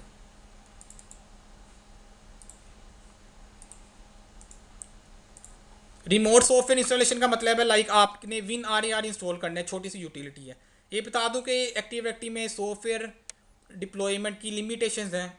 छोटे छोटे पैकेजेस हैं आपके, लाइक क्रोम हो गया, फायरफॉक्स वगैरह हो गया, एक्रोबैट रीडर वगैरह हो गया, डोब रीडर, छोटी छोटी यूटिलिटीज़ आप रिमोटली इंस्टॉल कर सकते हैं। अगर आप चाहते हैं कि बड़ी यूटिलिटी है, लाइक विजुअल स्टूडियो है, एसक्यूएल सर्वर है आपके पास, बड़ी बड़ी प्रोडक्ट्स आप वो चाहते हैं रिमोटली इंस्टॉल करें, तो उसके लिए माइक्रोसॉफ्ट ने एक अलहदा प्रोडक्ट रिलीज़ की हुई है जिसके कहते हैं SCCM, system centre configuration manager. तो उसके थ्रू बड़ी बड़ी प्रोडक्ट्स रिलीज़ की जाती हैं, लेकिन छोटी छोटी प्रोडक्ट्स आप इसके थ्रू भी साइलेंटली इंस्टॉल कर सकते हैं। लाइक आपके इस नेटवर्क में वही बात आ गई, 500 यूज़र्स हैं, आपने सारे यूज़र्स पे जाहिर सी बात है अडोब रीडर समझ लें आप, या विन आर समझ लें, जाहिर सी बात है ये ऐसी यूटिलिटीज़ हैं, ऐसे सॉफ्टवेयर, ऐसे टूल्स हैं जो हर सिस्टम पे इंस्टॉल हो करने ही पड़ते हैं आपको। अगर आप 500 मशीन्स का नेटवर्क आप इधर अडोब रीडर इंस्टॉल करना चाहते हैं तो आपको मैनुअल इधर जाना पड़ेगा, फिर इधर इंस्टॉल करना पड़ेगा, इनवली इधर, फिर इधर। फिर इशू क्या आ गया, हर मशीन पे आप अलहदा से जा रही हैं, अलहदा से जाके अडोब रीडर इंस्टॉल कर रहे हैं, और अच्छा सा ये टाइम कंज्यूमिंग काम है, फिर अच्छा सा टाइम लग जाएगा आपको। वही 5-7 मिनट लग रहे हैं अडोब रीडर होते हुए, तो 500 मशीनों पे लगाए हैं अडोब रीडर करने में कितना टाइम लगेगा। लेकिन डोमेन इन्वायरमेंट कर लें आप, आपके पास ये सर्वर पड़ा हुआ है, ये किसके साथ कनेक्ट है, आपके लैन के साथ, ये सर्वर में कर रहा हूँ। अब यहाँ पे आके एक्टिव डायरेक्टरी इंस्टॉल है, आपने डिफाइन कर दिया भाई यह कहाँ पे पुश हो दें, मेरे नेटवर्क पे पड़ी हुई सारी मशीन पे पुश हो दें। यहाँ ये ऊपर वाला ये HR का डिपार्टमेंट है, HR के डिपार्टमेंट में पुश हो दे। यहाँ पे आके राइट क्लिक करके आप सिंपल क्या करोगे, डिप्लॉय पैकेज इन मशीन्स के ऊपर जितनी HR की मशीन्स थी सब पे वो जो भी पैकेज है डोप रीडर आपका डिप्लॉय होगा ऑटोमेटिकली। इस यूज़र को नहीं पता होगा पीछे इंस्टॉल हो रहा है, इस पे बैठे हुए यूज़र को भी इसको भी नहीं पता होगा, बैकएंड पे खुद ही इंस्टॉल होके यूज़र को मैसेज आ जाएगा, ये यूज़र को आप कह देना यार 10 मिनट बाद देख लो आपके पास अडोब रीडर इंस्टॉल होगा, तो यूज़र 10-15 मिनट बाद देखेगा ऑटोमेटिकली अडोब रीडर इंस्टॉल हो गया होगा साइलेंटली। कोई नहीं यूज़र को पूछा रहेगा भाई नेक्स्ट करो, अब लाइसेंस एग्रीमेंट एक्सेप्ट करो, इसको सी ड्राइव में इंस्टॉल करो, इसको फिनिश करो या प्रोडक्ट की अप्लाई करो। वो सारा का सारा आप बेसिकली पैकेज बनाते हैं, एक्टिव डायरेक्टरी वाले सर्वर पे रखते हैं। सर्वर पे रखने के बाद आप डिफाइन कर देते हैं भाई इसको पुश कर दो HR के डिपार्टमेंट के ऊपर। तो ये रिमोटली सॉफ्टवेयर इंस्टॉल करने के लिए भी यूज़ होता है, लेकिन छोटे छोटे पैकेजेस जितने हैं। सेंट्रलाइज ग्रुप पॉलिसीज़ आ गई आपके पास। आपको पता था पहले जब हम आपने लाइक USB ब्लॉक करनी थी आपने, या स्पेसिफिक एप्लीकेशंस अलाउ, आप कहते हैं मेरे नेटवर्क में सिर्फ स्पेसिफिक एप्लीकेशंस अलाउ है बाकी ब्लॉक है। अगर आप वर्क ग्रुप में होते हैं आपके पास 10 मशीनें पड़ी हुई हैं, तो आपको 10 की 10 मशीनों पे जाके वो ग्रुप पॉलिसी इनेबल करके और वो इनेबल करके GP अपडेट करना पड़ना था। और ज्यूम करें 500 मशीनों का नेटवर्क है, 500 की 500 मशीनों पे आपने स्पेसिफिक एप्लीकेशन अलाउ करनी है। लाइक ये कंपनी ही ऐसी है जिस पे काम किया जाता है वर्ड एक्सेल पे, या उस कंपनी को चाहिए ज़्यादा से ज़्यादा क्रोम फायरफॉक्स एक आधा ब्राउज़र ब्राउजिंग के लिए, तो आप हर सिस्टम पे जाके ग्रुप पॉलिसी लगा रहे हैं, तो टाइम कंज्यूमिंग काम है आपका। लेकिन अगर आप डोमेन इन्वायरमेंट क्रिएट कर ले तो क्या हो रहा था, सेंट्रलाइज ग्रुप पॉलिसी। आप ग्रुप पॉलिसी यहाँ पे इनेबल करते हैं, फिर डिफाइन कर देते हैं भाई ये जो फाइनेंस के डिपार्टमेंट है ये पूरे पूरे ज्यूम करें फाइनेंस के हैं, फाइनेंस की मशीनों पे क्या हो जी टोरेंट ब्लॉक है, ठीक है, टोरेंट की एप्लीकेशन ब्लॉक है। क्या बेनिफिट होगा, 1 मिनट में आपने इनेबल किया, यहाँ पे जाके क्या हो गया, GP अपडेट चलाया। GP अपडेट के बताऊंगा क्या क्या तरीके आ गए, मैन्युअली रन करवाना है, रिमोटली एग्जीक्यूट करवाना है। अगर GP अपडेट नहीं करते क्या पॉलिसी पुश होगी, अगर होगी तो डिफ़ॉल्ट टाइम क्या उसका। तो इन शॉर्ट ये कि आपने एक पॉलिसी यहाँ पे लगाई, आप ज़ाहिर सी बात है स्पेसिफिक एप्लीकेशन अलाउ करनी है, मैक्सिमम आपको 5 मिनट लग जाएंगे। या स्पेसिफिक एप्लीकेशन टोरेंट ब्लॉक करना है, आपको पता है टोरेंट ब्लॉक करना है, सिंपल एक ग्रुप पॉलिसी यहाँ पे जाके इनेबल की, एग्जीक्यूट करवा दी। जहाँ पे ग्रुप पॉलिसी जब अपडेट हुई तो टोरेंट सारों पे ब्लॉक हो जाएगा, तो टाइम अच्छा सा बच नहीं गया आपका। तो सेंट्रलाइज ग्रुप पॉलिसी आ रही है। AD प्रोवाइड सिक्योरिटी, ये बता दिया आगे जाके। एक्टिविटी सिक्योरिटी के तो फीचर पढ़ते ही रहेंगे, सिक्योरिटी कैसे प्रोवाइड करती है। बेसिकली इसका पर्पज़ ही हम सिक्योर नेटवर्क इन्वायरमेंट अपना क्रिएट करें। इसी तरह सिक्योरिटी में एक चीज़ और बता दूं, वर्क ग्रुप अगर आपके इन्वायरमेंट में आपके नेटवर्क में एक प्रिंटर लगा हुआ है, नेटवर्क प्रिंटर है या कोई शेयर प्रिंटर आपके नेटवर्क में, अब वर्क ग्रुप का इन्वायरमेंट है, वहाँ पे जो बंदा आएगा प्रिंट निकाल सकता है। आप कंट्रोल नहीं कर सकते भी आसीम आता उसको प्रिंट नहीं निकालने देना, इस प्रिंटर से वो प्रिंट आउट नहीं ले सकता। अगर वो उस प्रिंटर पे प्रिंट सेंड भी कर देता है तो डिनाई हो जाए उसको। वर्क ग्रुप में ऐसा पॉसिबल नहीं है। लेकिन अगर आपने प्रिंटर शेयर किया हुआ है अपने नेटवर्क में, आप चाहते हैं भाई इसको सिर्फ उमर, एहसन, अली ये 3 बंदे ये यूज़ कर सकें, तो 3 ही यूज़ कर सकेंगे, आप बाकी डिनाई करवा देंगे। तो सिक्योरिटी मिल गई ना आपको, आपके प्रिंटर मिस यूज़ नहीं हो रहा। एक बंदा वो पूरी की पूरी बुक निकाल के ले जाता है, कंपनी के पेजेस खत्म कर देता है प्रिंटर के। कंपनी इसको ब्लॉक करना चाहती है, वर्क ग्रुप के इन्वायरमेंट में पॉसिबल नहीं है। आप डोमेन इन्वायरमेंट में आते हैं, लेकिन बीच में जुगाड़ ऐसे हैं कि आप थोड़ा से वर्क ग्रुप के अंदर रहते हुए डाटा सिक्योर तरीके से शेयर कर सकते हैं, प्रिंटर को डिनाई करवा सकते हैं। जुगाड़ समझते हैं ना, एक फुल फ्लैज एक प्रॉपर तरीका नहीं है, जुगाड़ लगा के बिल्कुल ऐसे काम किए जा सकते हैं। अगर कोई कंपनी के पास वर्क ग्रुप का इन्वायरमेंट है, कंपनी चाहती है मैं ऐसा करूँ, तो फिर वो ये है जिसके पास थोड़ा सा आपके पास भी एक्सपीरियंस आ रहेगा, आपको थोड़ा सा पता होगा ये एक्टिव डायरेक्टरी वर्क ग्रुप किस तरह काम कर रहा है बेसिकली, और शेयर फोल्डर वगैरह किस तरह शेयर करने हैं, तो आपको खुद ही थोड़ा सा आइडिया हो जाएगा यार वर्क ग्रुप में अगर मैं ये चीज़ करूँ मैं प्रिंटर को ब्लॉक कर सकता हूँ, या डाटा शेयर करूँ मैं स्पेसिफिक यूज़र के साथ शेयर करवा सकता हूँ। वो जुगाड़ है, लेकिन फुल फ्लैज वर्क ग्रुप में कोई तरीका नहीं है। ऐसा नहीं हो कि आप वर्क ग्रुप में जाते हैं आप प्रिंटर को डिनाई करवा देते हैं, फोल्डर थोड़े से सिक्योर तरीके से शेयर करवा देते हैं। आपका तो भी उमर ने बताया था कि वर्क ग्रुप में पॉसिबल नहीं है, तो वर्क ग्रुप में भी थोड़ी थोड़ी चीज़ें पॉसिबल होती है, लेकिन वो जुगाड़ के साथ होती हैं, फुल फ्लैज कोई तरीका नहीं है उसमें भी। ठीक है, वो ट्रिक्स हैं, समझ लें आप, छोटे छोटे ट्रिक्स हैं, वो लगा के आप थोड़ा सा सिक्योर कर सकते हैं। तो स्पेसिफिक प्रिंटर अगर आप चाहते हैं ब्लॉक करे, स्पेसिफिक यूज़र के साथ शेयर हो, तो सिक्योरिटी एडी बेसिकली हमें प्रोवाइड कर रही है। सेंट्रलाइज ऑथेंटिकेशन वही आ गई, control over the whole network. आपको पता है ग्रुप पॉलिसीज आप कंट्रोल कर रहे हैं, सॉफ्टवेयर इंस्टॉल कर रहे हैं सेंट्रल लोकेशन से, सेंट्रल लोकेशन से यूज़र पासवर्ड आप यूज़र ऑथेंटिकेट कर रहे हैं, तो इसका मतलब कि आपको नेटवर्क के ऊपर पूरा का पूरा कंट्रोल मिल गया अपने पूरे नेटवर्क के ऊपर। बेसिकली एक्टिव डायरेक्टरी का डोमेन इन्वायरमेंट का पर्पज़ ही ये है, आपको अपने पूरे के पूरे नेटवर्क के ऊपर कंट्रोल मिल जाए। लाइक आपकी कंपनी में एक बंदा आता है, वो कंपनी से चला गया है, ठीक है, तो आप क्या, पहला तरीका कि आप उसकी मशीन पर अगर वर्क ग्रुप का इन्वायरमेंट होता है उसकी मशीन के ऊपर जाते हो, वो अपना पासवर्ड बता के नहीं गया आपको, फिर वही बात आपको पासवर्ड ब्रेक करना पड़ता। लेकिन आप किसी कंपनी ने यूज़र ने कोई गलत एक्टिविटी कर दी, ठीक है, अब आप चाहते हैं कि ये नेटवर्क पे मेरे आ ना सके, आप फ़ौरन सर्वर पे जाएं, क्या करें, उसका पासवर्ड रीसेट कर दें, कंट्रोल अवॉल द होल नेटवर्क। आप डोमेन सर्वर पे जाएं, वहाँ जाकर उसका पासवर्ड रीसेट कर दें। जब उसका पासवर्ड रीसेट हो गया, वो बंदा जहाँ मर्जी लॉगिन करे लॉगिन ही नहीं कर पाएगा। लेकिन अगर वर्क ग्रुप का इन्वायरमेंट होता, पासवर्ड तो उसके पास खुद का पासवर्ड खुद था ना, खुद का पासवर्ड था, क्योंकि वो लोकल डेटाबेस यूज़ कर रहा था। वो पासवर्ड आपको नहीं बता के गया। अब ये जी भी एडमिनिस्ट्रेटर होगा जो बेचारा बैठ के क्या कर रहा है, पासवर्ड ब्रेक कर रहा है, भी यूज़र मुझे पासवर्ड नहीं बता के गया। लेकिन अगर आप डोमेन नेटवर्क में होते, आप कहते यार जाना है तो जाओ, ना पासवर्ड बताओ मुझे, मैं क्या करूँ, रीसेट कर लेता हूँ। आपने किसी यूज़र को कहते हैं उसका पासवर्ड दो यार, ये काम करना, कहते हैं मैंने पासवर्ड नहीं देना, आपको गुस्सा चढ़ा, आप अपने डोमेन सर्वर पे आओ, आप उसका पासवर्ड रीसेट कर लें। क्या है, आपको कंट्रोल है नेटवर्क के ऊपर, आप जिसका मर्जी पासवर्ड रीसेट करें। ठीक हो गया। उमर भाई, हाँ जी। जो क्लाइंट का कह लें जो है कंप्यूटर है, हाँ जी। जिसके ऊपर एक्टिव डायरेक्टरी से यूजर ऑथेंटिकेट हो रहा है, हाँ जी। वो तो रिमोट डेटाबेस वो यूज कर रहे हैं ना, या जो एक्टिव डायरेक्टरी का बिल्कुल डेटाबेस है वो यूज कर रहे हैं, बिल्कुल लोकल डेटाबेस यूज नहीं कर बिल्कुल। रहे। तो जो उसका डिफॉल्ट एडमिनिस्ट्रेटर अकाउंट है वो तो लोकल में ही है ना। हाँ बिल्कुल, मैं बताता हूँ। जब आपको पता है यूज़र अकाउंट दो तरह के होते हैं। एक एडमिनिस्ट्रेटर यूज़र होता है जिसको फुल राइट्स होते हैं, एक स्टैंडर्ड यूज़र होता है। स्टैंडर्ड यूज़र का मतलब है जिसको लिमिटेड राइट्स हैं। जो लिमिटेड राइट्स का मतलब वो सिर्फ और सिर्फ अपनी प्रोफाइल के अंदर काम कर सकता है, वो सिस्टम की सेटिंग्स को चेंज नहीं कर सकता। जो एक्टिव डायरेक्टरी के अंदर यूज़र बनते हैं ना, वो स्टैंडर्ड यूज़र बनते हैं। लाइक अली यूज़र है, वो स्टैंडर्ड यूज़र है। जब वो नेटवर्क की किसी मशीन से लॉगिन करेगा, उसको स्टैंडर्ड राइट्स मिलेंगे जब तक आप एडमिन राइट्स नहीं देंगे। जब वो स्टैंडर्ड राइट्स के साथ लॉगिन होगा, बाय डिफॉल्ट एक्टिव डायरेक्टरी के यूज़र अकाउंट्स का बिहेवियर होता है स्टैंडर्ड यूज़र का। अब अली क्रिएट किया आपने एक्टिव डायरेक्टरी में, अब यूज़र ने नेटवर्क लोकेशन से उसको क्या क्या लॉगिन किया उस यूज़र को, तो उसको एडमिन राइट्स नहीं मिलेंगे, उसको स्टैंडर्ड राइट्स के साथ वो लॉगिन होगा। जब वो स्टैंडर्ड राइट्स के साथ लॉगिन होगा तो वो लोकल डेटाबेस को एक्सेस ही नहीं कर सकता, वो माई कंप्यूटर की मैनेज पे आएगा, उसे यूज़र पासवर्ड प्रॉम्प्ट करने लगेगा। वो कहेगा बताओ अगर तुम एडमिन हो यहाँ पे एडमिनिस्ट्रेटर का पासवर्ड दो, फिर मैं आगे जाने दूंगा। अब उस बंदे को एडमिनिस्ट्रेटर का पासवर्ड ही नहीं पता होता। ठीक हो गया। क्यों, आपने पहले से अपनी जो भी नेटवर्क की मशीन थी यहाँ पे, आगे जाके बताऊंगा, लाइक ये मशीन थी, आपने इसको डोमेन पे लेके आना है ना, डोमेन के साथ कनेक्ट करना है, तो आप इसकी लोकल डेटाबेस की एक्सेस पहले खुद लेंगे। इसका मतलब है इसका लोकल एडमिन का पासवर्ड रीसेट करेंगे, वो सिर्फ और सिर्फ एडमिन को पता होगा, आपको यानी कि। अब यूज़र को लोकल एडमिन का पासवर्ड तो नहीं ना पता, और जब यूज़र ने इसके बाद लॉगिन किया, वो कौन सा यूज़र था, स्टैंडर्ड यूज़र। स्टैंडर्ड यूज़र से जब लॉगिन वो कहेगा इस एडमिन का पासवर्ड दो। इस एडमिन का पासवर्ड तो किसको पता है, आपको पता है। ये यूज़र जब दे ही नहीं सकता, जब पासवर्ड नहीं दे सकेगा, इस सिस्टम की कोई सेटिंग्स चेंज नहीं कर सकता। अगर तो एडमिन का पासवर्ड दे उमर देता है। भाई, हाँ जी। एडमिन का पासवर्ड तो वो हो जाता है ना रीसेट।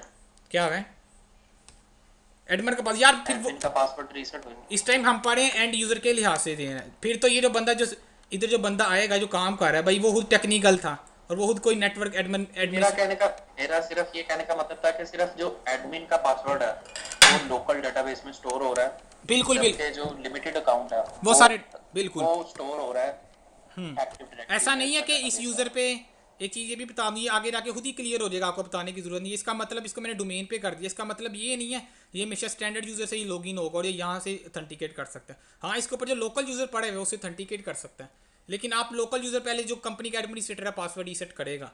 और लाइक एडमिनिस्ट्रेटर का कंपनी आपने पासवर्ड रीसेट कर दिया, आप कंपनी इसी के डाटाबेस पे एडमिन का यूज़र पड़ा हुआ था, इसे लॉगिन करेंगे, इसे भी लॉगिन हो जाएगा, अब फुल राइट्स मिलेंगे। डोमेन पे लाने का मतलब ये नहीं है कि इसकी लोकल डेटाबेस खत्म हो गई है, लोकल डेटाबेस रहती है। लोकल डेटाबेस मैं बताता हूँ मज़े की चीज़, सर्वर की खत्म हो जाती है, इस सर्वर की लोकल डेटाबेस नहीं होती। इस सर्वर की भी तो कोई ना कोई लोकल डेटाबेस होगी, वो खत्म हो जाएगी जब इसको डोमेन पे लेके आएंगे, लेकिन क्लाइंट की लोकल डेटाबेस खत्म नहीं होती। ठीक है, तो आपने पहले, हाँ ये है कि बंदा आता है बहुत कौन से टेक्निकल, सर्वर की? जो भी एक्टिव डायरेक्टरी वाला सर्वर है ना, उस पर लोकल डेटाबेस नहीं होती। वो आगे जाके बताता हूँ। थोड़ा सा इंस्टॉलेशन जब करेंगे ना, मैं बिल्कुल ये वेरीफाई करवाऊंगा, अच्छा, मैं आपको मैं वेरीफाई करवाऊंगा कि पहले लोकल डेटाबेस होगी हमारी। जब मैं वर्क ग्रुप में था, जैसे मैं डोमेन पे आऊँगा लोकल डेटाबेस हमारी खत्म हो जाएगी। इसकी पूरी मैं एक्टिविटी इंस्टॉल करेंगे, मैं चीज़ दिखा दूंगा आपको लोकल डेटाबेस खत्म होते हुए। उसकी वजह क्या है? क्या है इसकी वजह, क्या वजह भी आगे जाके तो वजह सिंपल सी है यार। एक्टिव डायरेक्टरी में क्या हो रही है, आपके पास सेंट्रलाइज मैनेजमेंट, इस पे दो डेटाबेसिस का कोई काम नहीं है। तो बेसिकली होता क्या, समझ लीजिए लोकल डेटाबेस है इस सर्वर पे, जब एक्टिव डायरेक्टरी में जाते हैं तो लोकल डेटाबेसिस के अंदर जितने यूज़र्स होते हैं वो कहाँ पे चले जाते हैं, आपके डोमेन यूज़र्स के अंदर। ये माइग्रेट हो जाता है यहाँ से उठ के डोमेन के यूज़र्स के अंदर। ये लोकल यूज़र हैं, ये डोमेन के यूज़र्स हैं। दो डेटाबेसिस की ज़रूरत ही नहीं है आपको। आप सर्वर का पर्पज़ क्या था, आप सेंट्रलाइज मैनेजमेंट करें। अगर इस पर लोकल डेटाबेस होती, कोई बंदा इसका पासवर्ड ब्रेक कर देता, लोकल डेटाबेस का, और आपके सर्वर पे लॉगिन कर जाता है। ये तो बहुत ही अनसिक्योर था। लेकिन अगर डोमेन इन्वायरमेंट में वो यूज़र पड़ा हुआ है, डोमेन के अंदर एडमिनिस्ट्रेटर पड़ा हुआ है, तो वो एडमिनिस्ट्रेटर ज़्यादा सिक्योर नहीं है। क्यों? ये सिक्योर बाउंड्री है। आपको मैं बताइए, डोमेन इन्वायरमेंट ये सिक्योर बाउंड्री है। ये आपकी जो लोकल डेटाबेस है ये सिक्योर नहीं है। तो डोमेन एडमिन का पासवर्ड ब्रेक करना मुश्किल काम है। लोकल बिल्कुल इसका भी ब्रेक हो जाता है, लेकिन वो आम बंदा नहीं कर सकता। जिसको एक्टिव डायरेक्टरी का, NTDS यूटी का पता होगा, वो इसका पासवर्ड ब्रेक कर सकता है। ठीक है, तो आप अगर बंदा इसका पासवर्ड ब्रेक कर देगा, सिक्योरिटी नहीं है। तो लोकल डेटाबेस ने ख़त्म ही कर दिया है कि जो अनसिक्योर हमारी डेटाबेस थी वो ख़त्म करके सिक्योरिटी वाली डेटाबेस में ले गया, ताकि हमारा एटलीस्ट जो सर्वर है वो तो सिक्योर हो, उसका एडमिन का पासवर्ड। ये बात क्लियर हो गई है? ठीक जो हो गया। अनसिक्योर डेटाबेस है वो ख़त्म की है बेसिकली, क्योंकि एक्टिविटी का पर्पज़ क्या था? सिक्योरिटी। आपके सर्वर पे सिक्योरिटी नहीं है, बाकी फिर कर चुके नेटवर्क पे सिक्योरिटी आप लगा चुके। सर्वर की जो अनट्रस्टेड थी या जो इतनी सिक्योर नहीं थी, वो डेटाबेस ख़त्म की। सिक्योरिटी वाले डोमेन के अंदर उसके एडमिनिस्ट्रेटर को ऐड कर दिया, ताकि क्या मेरा एडमिन इस टाइम सिक्योर हो जाए। तो ये बात क्लियर होगी आपको। फिलहाल इतना याद रखने, वर्क ग्रुप में decentralize management of resources, domain में centralize management of resources. Resources से क्या मुराद यही है? यूज़र अकाउंट्स हैं, कंप्यूटर्स अकाउंट्स हैं, आपके प्रिंटर्स हैं, आपके शेयर्स हैं, इन सारी चीज़ों की centralize management. User account centralize management हो रही है, ऑथेंटिकेशन आपकी सेंट्रलाइज हो रही है, जो कंप्यूटर पे पॉलिसीज़ लग रही हैं वो आपकी सेंट्रलाइज हो रही है, जो प्रिंटर्स आपके नेटवर्क पे जितने लगे हुए हैं वो आप सिंगल लोकेशन से मैनेज कर रहे हैं आपको। तो जितनी मैनेजमेंट आपके नेटवर्क में सेंट्रल लोकेशन से हो रही है, चीज़ कंट्रोल मिल गया आपको नेटवर्क पे। अब आते हैं एक्टिविटी के बेनिफिट से। वर्क ग्रुप डोमेन इन्वायरमेंट में आपको डिफरेंस क्लियर हो गया। अब आ जाते हैं what is active directory. In short जहाँ पे देखोगे कि AD क्या है। एक्टिव डायरेक्टरी कम बोला जाता है बड़े नेटवर्क में। जो भी सीनियर एडमिनिस्ट्रेटर हैं, सीनियर नेटवर्क के बंदे हैं, वो एक्टिव डायरेक्टरी पूरा कम बोलते हैं। इसलिए बता रहा हूँ, ताकि इंटरव्यू देने जाएँ आपको AD कोई पूछे जल्दी से कन्फ्यूज़ हो गया आप इंटरव्यू, आपके जहन से ही निकल गया AD क्या होता है। तो एक्टिव डायरेक्टरी है, पहले इसको कहते थे एक्टिव डायरेक्टरी ADS, सर्वर 2003 तक। ठीक है, उसके बाद ADS कहते हैं। माइक्रोसॉफ्ट का अपना स्टाइल है टर्मिनोलॉजी को थोड़ा सा चेंज करना। बेसिकली एक ही चीज़ के दो नाम हैं, AD कह दे, ADDS कह दे, ADS कह दे। कहीं पे आर्टिकल पढ़ रहे हो, ADDS आ जाए, ADS आ जाए, AD आ जाए, इसका मतलब वो एक्टिव डायरेक्टरी की बात कर रहा है। तो active directory services ADS, active directory domain services ADDS। अब जो सर्वर 2008 आ रहा है, इसके जितने डॉक्यूमेंट्स या आर्टिकल वगैरह पढ़ेंगे 2008 R2 के 2012 उसमें ADDS लिखा हुआ है। सर्वर 2003 वगैरह के पढ़ेंगे, उसमें ADS ज़्यादातर लिखा होगा। तो अब जो हम पढ़ रहे हैं उसमें ADDS ही कहा जाता है, इसलिए मैं भी ADDS ही कहूँगा, एक्टिव डायरेक्टरी डोमेन सर्विसेज। इसमें फिर वही बात सेंट्रलाइज मैनेजमेंट ऑफ रिसोर्सेज हो रही है इसमें। अब बेसिकली बात यह आ रही है एक्टिव डायरेक्टरी है क्या। एक लाइन में अगर मैं डिफाइन करूँ एक्टिव डायरेक्टरी को, मैं कहूँगा active directory is a centralize database of resources. कि एक सेंट्रलाइज डेटाबेस है ऑफ रिसोर्सेज की। आपके नेटवर्क पे जितने रिसोर्सेज पड़े हुए हैं वो कहाँ पे पड़े हुए हैं? एक्टिव डायरेक्टरी के अंदर। लाइक यूज़र है, वो यूज़र कहाँ पे पड़ा होगा? एक्टिव डायरेक्टरी के अंदर। डेटाबेस समझते हैं ना क्या है? डेटाबेस समझ एक कंटेनर टाइप है, उस कंटेनर के अंदर क्या पड़े हुए हैं? आपके कलेक्शन ऑफ इन्फॉर्मेशन पड़ी हुई है, कलेक्शन ऑफ ऑब्जेक्ट्स पड़े हुए हैं। एक बास्केट ले ली, बास्केट के अंदर बॉल डाल दी है आपने, बॉल ऐड कर दिए, डिफरेंट कलर्स के हैं, जो भी है बकी टाइप समझ ले आप। डेटाबेस है, डेटाबेस के एक बकी टाइप समझ ले। एक्टिव डायरेक्टरी भी के एक बास्केट सी, एक बकेट सी, एक डेटाबेस है। उस डेटाबेस के अंदर क्या पड़े हुए हैं? आपके ऑब्जेक्ट्स पड़े हुए हैं। और कैसी डेटाबेस है? ये सेंट्रलाइज डेटाबेस है, डिसेंट्रलाइज डेटाबेस नहीं है। इसका मतलब ये पूरे नेटवर्क पे एक ही लोकेशन पे पड़ी होगी आपके पास सेम डेटाबेस। ये ऐसा हो सकता है सेम डेटाबेस एक्टिविटी की 2-3 लोकेशन पे पड़ी हो, वो आगे जाके बात करूंगा, लेकिन वो सेम डेटाबेस होगी आपकी। तो एक्टिव डायरेक्टरी को सिंगल लाइन में पूछे कोई, एक एक्टिव डायरेक्टरी क्या है, कोई इंटरव्यू में पूछ लेता व्हाट इज AD, तो सिंगल लाइन में आपने यही कहना है active directory is a centralize database of objects. एक लाइन में सेंट्रलाइज डेटाबेस ऑफ ऑब्जेक्ट्स। वो कहता है ऑब्जेक्ट से क्या मुरा लेते हो? आपने कहना यूजर अकाउंट, कंप्यूटर अकाउंट। एक चीज़ और बता दूं, जिस तरह अली था, ये क्या था? यूज़र था। इस तरह कंपनी में ये आपके पास ये PC पड़ा हुआ है जिसका नाम क्या? PC1। तो हाँ जी, हाँ जी, आमतौर पर सोर्सेज वगैरह जैसे ये प्रिंटर वगैरह, ये यूजर अकाउंट हो गया, हाँ इन जी, सारों को नहीं ऑब्जेक्ट बोलते? इन सबको ऑब्जेक्ट्स। ऑब्जेक्ट। हाँ, इसी चीज़ को बताने लगा मैं, ऑब्जेक्ट्स में क्या क्या चीज़ें शामिल है। मैंने यही बताया ना, centralize management, centralize database of objects. ये एक डेटाबेस है, एक कंटेनर है, कंटेनर के अंदर ऑब्जेक्ट्स पड़े हुए हैं। ऑब्जेक्ट से मुराद क्या है? ऑब्जेक्ट से मुराद मैं यही कह रहा हूँ, ऑब्जेक्ट से मुराद क्या है? यूज़र है अली। अली कहाँ पे पड़ा हुआ था? सर्वर के ऊपर। उस सर्वर के अंदर ये डेटाबेस अटैच है एक्टिव डायरेक्टरी की, तो अली इस डेटाबेस के अंदर पड़ा हुआ है। इसी तरह मैं बताने लगूँ, जिस तरह यूज़र अकाउंट होता है, इसी तरह एक कंप्यूटर अकाउंट भी होता है। जिस तरह ये PC1 पड़ा हुआ है, इसका एक कंप्यूटर अकाउंट होगा। जब कंप्यूटर अकाउंट होगा और वो यहाँ पे पड़ा होगा तो लॉगिन करेगा। लाइक ये PC पड़ा हुआ है आपके नेटवर्क में, जिसका नाम है PC3 समझ लें आप यहाँ पे, ठीक है।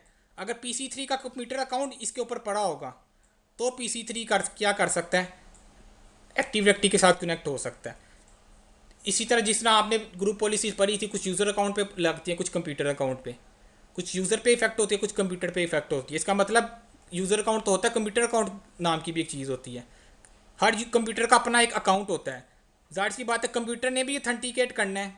जब आप इस मशीन को कहते हो मैंने डोमेन पे लेके आना है, इसका मतलब है इसका कोई ना कोई अकाउंट होगा जो एक्टिव डायरेक्टरी के साथ अथेंटिकेट करेगा। ये सारे देखेंगे आगे जाके हम, यूज़र कंप्यूटर अकाउंट वगैरह जब नजर आएंगे तब ज़्यादा क्लियर होगा आपको।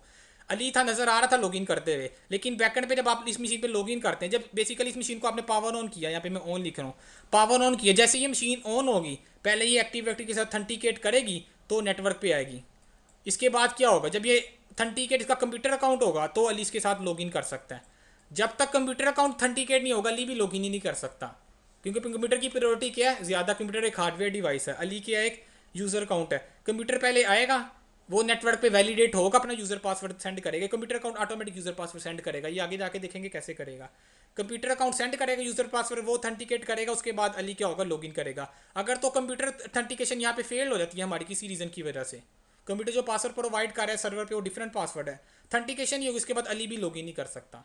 तो कंप्यूटर अकाउंट भी कहाँ पड़ा होता है, ये वाली डेटाबेस के अंदर। यूज़र अकाउंट भी कहाँ पड़ा होता है, एक्टिव डायरेक्टरी की डेटाबेस के अंदर। इसके अलावा शेयर फोल्डर्स हैं, प्रिंटर्स आपने नेटवर्क पे जितने शेयर किए हुए हैं वो सारे के सारे प्रिंटर के जो अकाउंट है, हर प्रिंटर के अगेंस्ट उसका अपना अकाउंट होगा, वो प्रिंटर अकाउंट भी क्या होगा, एक्टिव डायरेक्टरी के अंदर पड़ा हुआ है। इसके अलावा जितनी ग्रुप पॉलिसीज़ हैं जो आप अप्लाई करें, वो ग्रुप पॉलिसीज़ भी कहाँ पे पड़ी हुई है, इस कंटेनर के अंदर पड़ी हुई हैं। तो ऑब्जेक्ट्स में क्या आ गया, आपके पास यूज़र अकाउंट्स आ गए, कंप्यूटर अकाउंट्स आ गए, आपके पास प्रिंटर्स वगैरह आ गए। ठीक हो गया। कोई पूछ रहा था ऑब्जेक्ट्स की, आपने कहना यूज़र अकाउंट, कंप्यूटर अकाउंट। हाँ जी, इस तरह से तो हमारा नेटवर्क जो सा है, मशीन्स भी कम्प्लीटली आइसोलेट हो गई हैं। कोई बाहर से मशीन ला के एक्टिव डायरेक्टरी के साथ नहीं वो कर सकता कनेक्ट, बिल्कुल ऑथेंटिकेट ही नहीं होगी, बिल्कुल। यूजर भी आप नहीं चलेगा। बिल्कुल मतलब कम, नेटवर्क तो आइसोलेट है ही, और मशीन्स भी बिल्कुल। आइसोलेट यहाँ हो पे गई। ये देखो, यहाँ पे ये कंपनी के बाहर से बंदा आया, किसी तरह इसने, हो सकता है ये वायरलेस मीडियम था, वाईफाई पे कनेक्ट कर लिया, इसको वाईफाई का पासवर्ड पता था। यहाँ केबल है, डजेंट मैटर ये वाईफाई है या केबल है।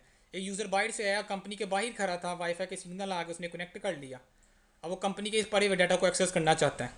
अगर वर्क ग्रुप होगा एक्सेस हो जाएगा, आपने सिक्योरिटी नहीं लगाई भी, वर्क ग्रुप की सिक्योरिटी सेकंड्स में ब्रेक हो रहती है। लेकिन अगर डोमेन इन्वायरमेंट था, अब डोमेन इन्वायरमेंट जब आएगा इस बंदे के पास भी यूज़र पासवर्ड होना चाहिए। कहाँ का यूज़र पासवर्ड, इस डोमेन पे पड़े हुए सर्वर के ऊपर। जब वो इस शेयर को एक्सेस करेगा तो ऑथेंटिकेशन कहाँ से होनी है, मैंने बताया इस सर्वर से। इस बंदे ने शेयर एक्सेस किया, आपके नेटवर्क पे कनेक्ट तो कर लिया, यहाँ से उसको क्या हुआ, वो यूज़र पासवर्ड इसके पास है ही नहीं।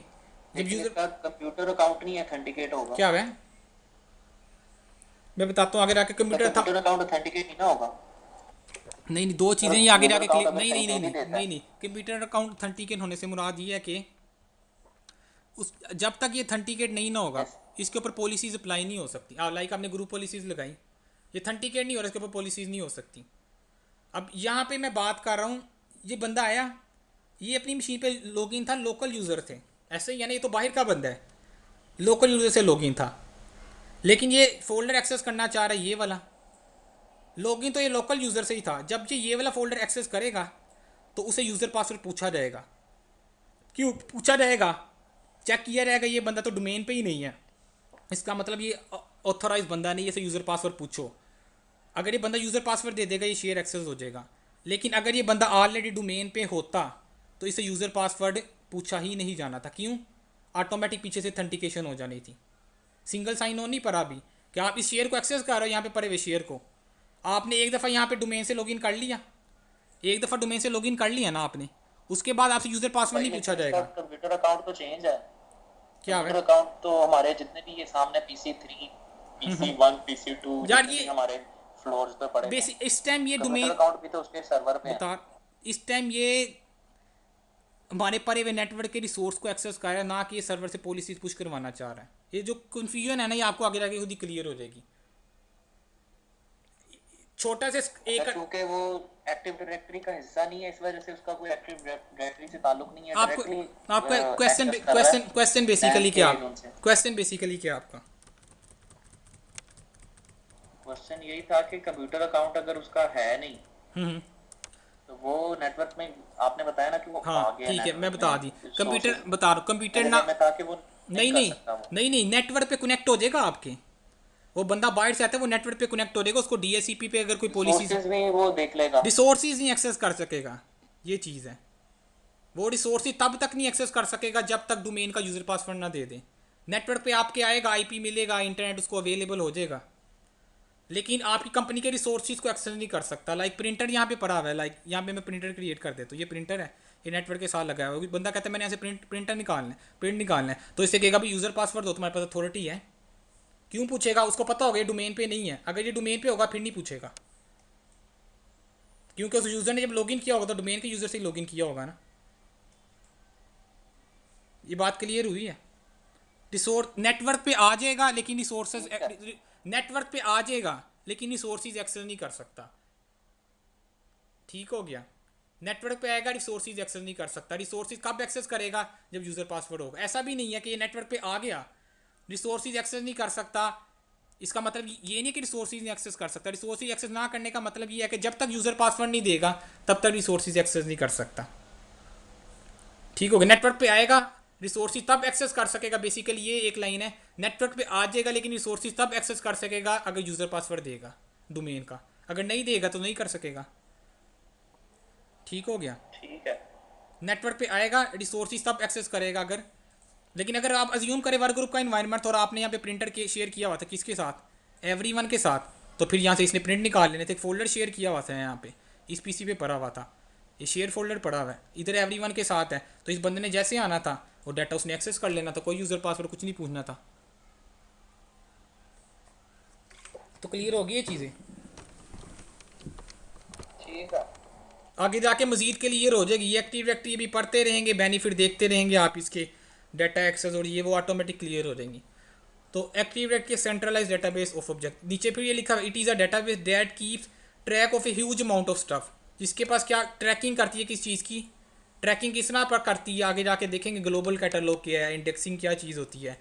तो जाहिर सी बात है, आपको पता है डेटाबेस का पर्पज़ क्या होता है कि जहाँ से हम डाटा डाटा कलेक्शन पड़ी और वहाँ से डाटा हम जल्दी से रिट्रीव कर ले, इन्फॉर्मेशन गेट करना है वहाँ से हमें क्या हो। ऐसी डाटाबेस का क्या फ़ायदा कि डाटाबेस के अंदर पड़ा तो बहुत कुछ हुआ है, लेकिन जब आपने उसके अंदर से किसी ऑब्जेक्ट्स को फाइंड करना है तो बहुत टाइम लग जाता है आपको, ऑब्जेक्ट फाइंड करते करते घंटा लग जाता है। एक यूज़र ने लॉगिन करना है भाई, पीछे से जी डाटाबेस बहुत बड़ी थी एक्टिव डायरेक्टरी की, और यूज़र का पीछे से वैलिडेट होते हुए भी अच्छा जी डाटाबेस बहुत बड़ी है, हज़ारों जीबी में है, तो जी पता नहीं किस लोकेशन पे जाके इसका यूज़र पासवर्ड पड़ा है वो वैलिडेट हो।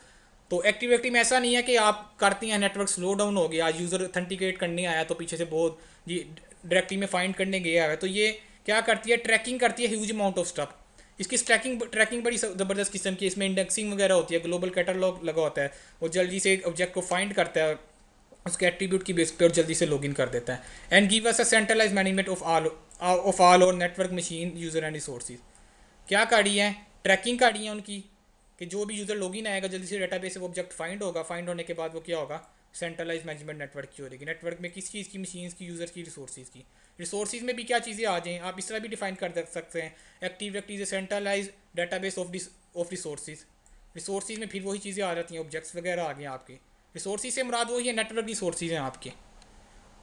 तो एक्टिव डायरेक्टरी की डेफिनेशन याद कर लेनी है आपने, वर्क ग्रुप के थोड़े से ड्रॉबैक, डोमेन इन्वायरमेंट में जाने के थोड़े से बेनिफिट्स, ये सारी टर्मिनोलॉजीज। अब आगे करें कंटिन्यू या ना करें बताएं, कल कर लें या थोड़ा सा कर लेते हैं आगे, कल कर लेते हैं हम। थोड़ा सा कर लेते हैं, ठीक है। अब आगे कल कल कर लें। थोड़ा सा मैं कहता हूँ देख लेते हैं, बाकी कल करते हैं। अभी थोड़ा सा स्टार्ट ले लेते हैं अभी, क्योंकि मेन यही चलिए ठीक है। अभी तक जो बताया था वो जनरल इन्फॉर्मेशन थी आपके पास, एटलीस्ट ये बताना पर्पस था कि हम एक्टिव डायरेक्टरी पढ़े हैं वो है क्या, उसके बेनिफिट क्या हैं, और इतना थोड़ा सा नॉलेज शेयर करता चला जाऊँगा। थोड़ी सी इंडस्ट्री लेवल पे जो भी इन्वायरमेंट बाहर होता है, इंडस्ट्री में एक्टिव डायरेक्टरी की इंपॉर्टेंस क्या है। हर चीज़ का जाहिर सी बात है कोई ना कोई कंपेटिटर होता है आपको, कोई भी आप सॉफ्टवेयर लगाएंगे उसका वैसा ही फीचर्स के साथ क्या होगा, आपको एक दूसरी कंपनी होगी उसने सॉफ्टवेयर बनाया होगा, यानी कि हर प्रोडक्ट का कोई ना कोई कंपेटिटर बैठा हुआ है। अब एक्टिव डायरेक्टरी एक ऐसी चीज़ है, इसका इंडस्ट्री में कोई कंपेटिटर नहीं है। आप किसी भी नेटवर्क पे चले जाएं, थोड़ा सा बड़ा नेटवर्क होगा, ऐसा नहीं है वहाँ पे एक्टिव डायरेक्टरी के लेवल के फीचर्स की कोई और प्रोडक्ट है और वो यूज़ हो रही है। एक्टिव डायरेक्टरी का इंडस्ट्री में एक लेवल है, ठीक है, एक नाम है एक्टिव डायरेक्टरी का इंडस्ट्री के अंदर। बड़ी कंपनी जितनी हैं यूएसए में ख़ास तौर पे, आसिम आपने जाना है, वहाँ पे नेटवर्क एडमिनिस्ट्रेटर तो होते ही होते हैं, सिस्टम एडमिनिस्ट्रेटर। वहाँ पे एक्टिव डायरेक्टरी एडमिनिस्ट्रेटर की अलग से जॉब्स होती है। बड़ी कंपनीज़ है उसमें 5,000 एम्प्लॉयज़ है, 2,000 एम्प्लॉयज़ है, जाहिर सी बात है वहाँ पे एक्टिव डायरेक्टरी लगी हुई है। अब मैंने बताया एक्टिव डायरेक्टरी ने हर जगह पे लगना है, जितने नेटवर्क में जाएंगे ऐसा नेटवर्क आपको कोई नहीं मिलेगा कि आप किसी नेटवर्क पे जाते हो वो कहता है यार एक्टिव डायरेक्टरी बेसिकली ये क्या है, डायरेक्टरी सर्विसेज हैं। एक्टिव डायरेक्टरी के डायरेक्टरी सर्विसेज हैं, ऐसी कोई और इतनी फेमस डायरेक्टरी सर्विस नहीं है वो बंदा कहता है कि मैं एक्टिव डायरेक्टरी नहीं यूज़ कर रहा, मैं ये वाली डायरेक्टरी सर्विस यूज़ कर रहा हूँ। तो आप जहाँ पे जाएंगे आप पूछेंगे डायरेक्टरी सर्विसेज कौन सी यूज़ करना है, एक ही नाम आएगा, क्या, एक्टिव डायरेक्टरी। तो बड़ी कंपनीज में एक्टिव डायरेक्टरी का एडमिनिस्ट्रेटर भी अलग से होता है। जो बड़ी कंपनी है उस पर काम बहुत ज़्यादा नेटवर्क का, सिस्टम साइड का, और जाहिर सी बात है जितनी बड़ी कंपनी होगी उसकी एक्टिव डायरेक्टरी भी बड़ी होगी। अब एक्टिव डायरेक्टरी के अंदर मल्टीपल डोमेन्स होती हैं, आगे जाके डिस्कस करते हैं। मल्टीपल डोमेन्स आ जाए, ये पेरेंट चाइल्ड फोरस वगैरह आ जाए तो इनको मैनेजमेंट बहुत इसकी थोड़ी सी टफ काम हो रहता है। बड़े 500 यूज़र है, कंपनी का 5,000 यूज़र है, तो भी इनमें से रोज़ 10-15 यूज़र अपना पासवर्ड भूल गए होंगे या उनका क्या होगा, यूज़र अकाउंट लॉक हो गया है। एक चीज़ और बताता चलो, जो एक्टिव डायरेक्टरी में ये भी कन्फिगर कर सकते हैं कि यूज़र ने 3 अटैम्प्ट्स की और उस पासवर्ड गलत दिया, उसको क्या कर दो, ब्लॉक कर दो इतने मिनट के लिए। यूज़र कॉम्प्लेक्स पासवर्ड सेट कर सकता है, कैपिटल स्मॉल लेटर हो। वर्क ग्रुप में क्या होता है, अकाउंट लॉक नहीं होता आपका, यूज़र जितनी बड़ी अटैम्प्ट करीजिए वो एक्सेप्ट करता रहता है, पासवर्ड कहता है पासवर्ड इनकरेक्ट। लेकिन अगर डोमेन इन्वायरमेंट है, यूज़र ने आपने लगा दिया भी 3 अटैम्प्ट्स अगर यूज़र करता है तो उसके बाद इतनी देर के लिए इसका अकाउंट लॉक कर दो, उतनी देर के बाद दोबारा अनलॉक उसका अकाउंट ऑटोमेटिक होगा। तो एक्टिव डायरेक्टरी में भी थोड़ी सी सिक्योरिटी मिलती है। तो हर बड़ी कंपनी में एक्टिव डायरेक्टरी एडमिनिस्ट्रेटर भी अलग होते हैं जो बड़ी कंपनीज है। आपने सिर्फ और सिर्फ एक्टिव डायरेक्टरी को पे काम करना है, आपने डीएनएस वगैरह को नहीं देखना है, या डीएनएस पे थोड़ा बहुत काम करना पड़ेगा आपको एक्टिव डायरेक्टरी जब आपने करनी है। अभी डीएससीपी की मैनेजमेंट अलग बंदा कर रहा होगा, सिस्टम सेंटर लगा है उसकी मैनेजमेंट अलग, जो राउटर स्विचेस लगी है उनकी मैनेजमेंट अलग, ओएस इंस्टॉलेशन वगैरह पैचेस मैनेजमेंट वो अलग टीम का रही होगी। बताने का मकसद ये था एक्टिव डायरेक्टरी का, खाली एक्टिव डायरेक्टरी के ऊपर ही कंपनी ने एक्टिव डायरेक्टरी का एडमिनिस्ट्रेटर अलग से रखा हुआ है कि हमारी एक कंपनी की एक्टिव डायरेक्टरी को वो मैनेज करें। तो ये बिल्कुल एक अलग से प्रोडक्ट है, इसका पूरा एक एग्जाम जो है माइक्रोसॉफ्ट का वो एक्टिव डायरेक्टरी के ऊपर ही है। तो इसकी इंपॉर्टेंस समझिए, ऐसा नहीं है, हो सकता है आप किसी नेटवर्क में जाएं, हमने डीएससीपी सर्वर पर है, वहाँ पे माइक्रोसॉफ्ट का डीएससीपी ना चल रहा हो, वो किसी राउटर पे या स्विचेस पे कोई third party DSCP server use कर रहे हो। लेकिन ऐसा नहीं होगा, आप किसी नेटवर्क पे जाते हो कहते हैं माइक्रोसॉफ्ट की ये एक्टिव डायरेक्टरी सर्विसेज यूज़ नहीं करें। जहाँ जाएंगे इसने यूज़ होना है, इसका मतलब है जहाँ जाना है आपका इसे पाला पड़ना है एक्टिव डायरेक्टरी से, इसलिए इसको बेहतर तरीके से करना है, मैक्सिमम जितना हो सकता है और इसे आपने स्टडी करना है। और इंटरव्यू में मैक्सिमम जितने क्वेश्चन होते हैं वो कोशिश करते हैं कि एक्टिव डायरेक्टरी साइड से या डीएनएस साइड से पूछें, या बेसिक नेटवर्क के कॉन्सेप्ट, नेट वगैरह हो गया आपका, प्रोक्सी सर्वर वगैरह हो गए, थोड़े से फायरवॉल के कॉन्सेप्ट।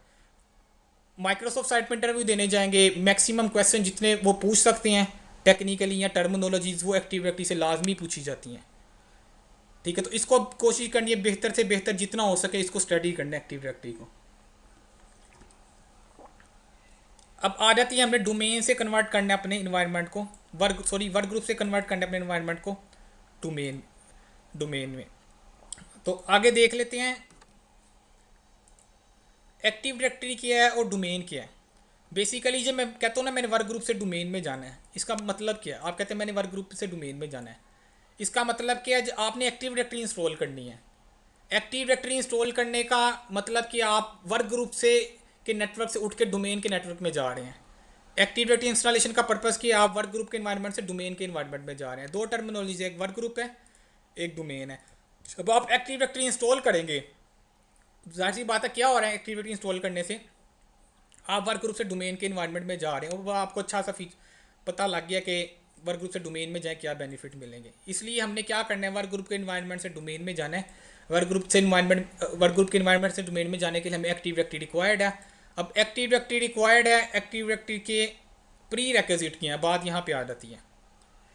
एक्टिव डायरेक्टरी के प्री रिक्विजिट समझते हैं, यानी कि एक्टिव डायरेक्टरी इंस्टॉल करने से पहले क्या चीज़ें फुलफिल करनी पड़ेंगी तो एक्टिव डायरेक्टरी इंस्टॉल होगी। पहली ये थे चीज़ कि एक्टिव डायरेक्टरी के लिए आपके पास सर्वर ओएस होना चाहिए। ऐसा नहीं है कि आपके पास विंडोज 7 हो आपने एक्टिव डायरेक्टरी इंस्टॉल कर ली, ठीक हो गया। या विंडोज़ 8 है, आपने एक्टिव डायरेक्टरी इंस्टॉल कर ली directory services. Server OS required है, सर्वर 2008 है। ये भी थोड़ी सी बात बता चलूँ, एक्टिव डायरेक्टरी इंट्रोड्यूस हुई थी सर्वर 2008 में। इसके फेमस होने की ये वजह, ये बहुत ज़्यादा रिलायबल है, सिक्योरेबल है, सिक्योरिटी प्रोवाइड करती है, फ्लेक्सिबल है बहुत ज़्यादा, ठीक है, फ्लेक्सिबल बहुत ज़्यादा आपको बेनिफिट मिलेंगे, एक्सटेंडेबल है, अपनी मर्जी के मुताबिक आप इसको जैसे जैसे कंपनी ग्रो करती चली जाती है, ऐसा नहीं है कि एक्टिव डायरेक्टरी की कोई लिमिटेशन है, ये ग्रो करती चली जाएगी। जितना ग्रो कर सकते हैं आप इसको मल्टीपल लोकेशंस पे ग्रो, इसकी बाउंड्री को यानी कि एक्सटेंड कर सकते हैं। दूसरा, ये इंट्रोड्यूस हुई थी, थोड़ा सा नॉलेज होना चाहिए आपको, 2000 में जाके, सन 2000 में माइक्रोसॉफ्ट ने इसको रिलीज़ किया था एक्टिव डायरेक्टरी को। तो उसके बाद डिफरेंट इसके सर्वर्स है, इसमें इन्हांसमेंट होती गई, बहुत ज़्यादा फेमस हुई, तो माइक्रोसॉफ्ट ने हर सर्वर ओएस के अंदर इसको ऐड करता गया और इंडस्ट्री में इसमें बहुत ज़्यादा फेमस है ये। इसके अलावा अगर कोई कहता है कि डायरेक्टरी सर्विसेज और कौन सी है, थर्ड पार्टी बहुत सारी डायरेक्टरी सर्विसेज वगैरह पड़ी हुई है, आपको टूल्स मिल जाएंगे सॉफ्टवेयर्स की फॉर्म में, उसको इंस्टॉल करें, वो डायरेक्टरी सर्विसेज का काम देगी एक्टिव डायरेक्टरी का, लेकिन वो फीचर नहीं मिलेंगे जो आपको एक्टिव डायरेक्टरी के साथ मिलेंगे। ठीक हो गया इसको। अब देखते इसका प्री रिक्विजिट क्या है। प्री रिक्विजिट में है सर्वर ओएस, क्लाइंट ओएस पे नहीं होना। थोड़ी सी बात बताता चलूँ, एक जगह पे गया काम करने, एक बंदा कहता है मेरी विंडो 7 है, मेरी एक्टिव डायरेक्टरी में मसला आ रहा है, मैं उसके पास चला गया, विंडो 7 उसने की हुई थी, ओपन कर ली, कहता है ये देखो मेरे पास एक्टिव डायरेक्टरी चल रही है, इसमें मसला आ रही है, ओपन नहीं हो रही है चीज़। मैंने कहा यार, हाँ फ़ोन पे बात हुई, मैंने कहा विंडो 7 एक्टिव डायरेक्टरी की हुई है, कहता हाँ मैंने एक्टिव डायरेक्टरी इंस्टॉल की है विंडो 7 पे। मैं हंसने लग गया, मैंने कहा यार क्लाइंट ओएस पे तो एक्टिव डायरेक्टरी होती नहीं, कहता क्यों नहीं होती, मैंने इंस्टॉल किया, आप आके देखो। मैं उसके पास गया जी, मैं हंसने लग गया, मैंने कहा एक्टिव डायरेक्टरी की है, कहता हाँ एक्टिव डायरेक्टरी की है। मैंने कहा ये एक्टिव डायरेक्टरी की कंसोल है, ऊपर देखो आपने रिमोट सर्वर के साथ कनेक्ट किया हुआ है।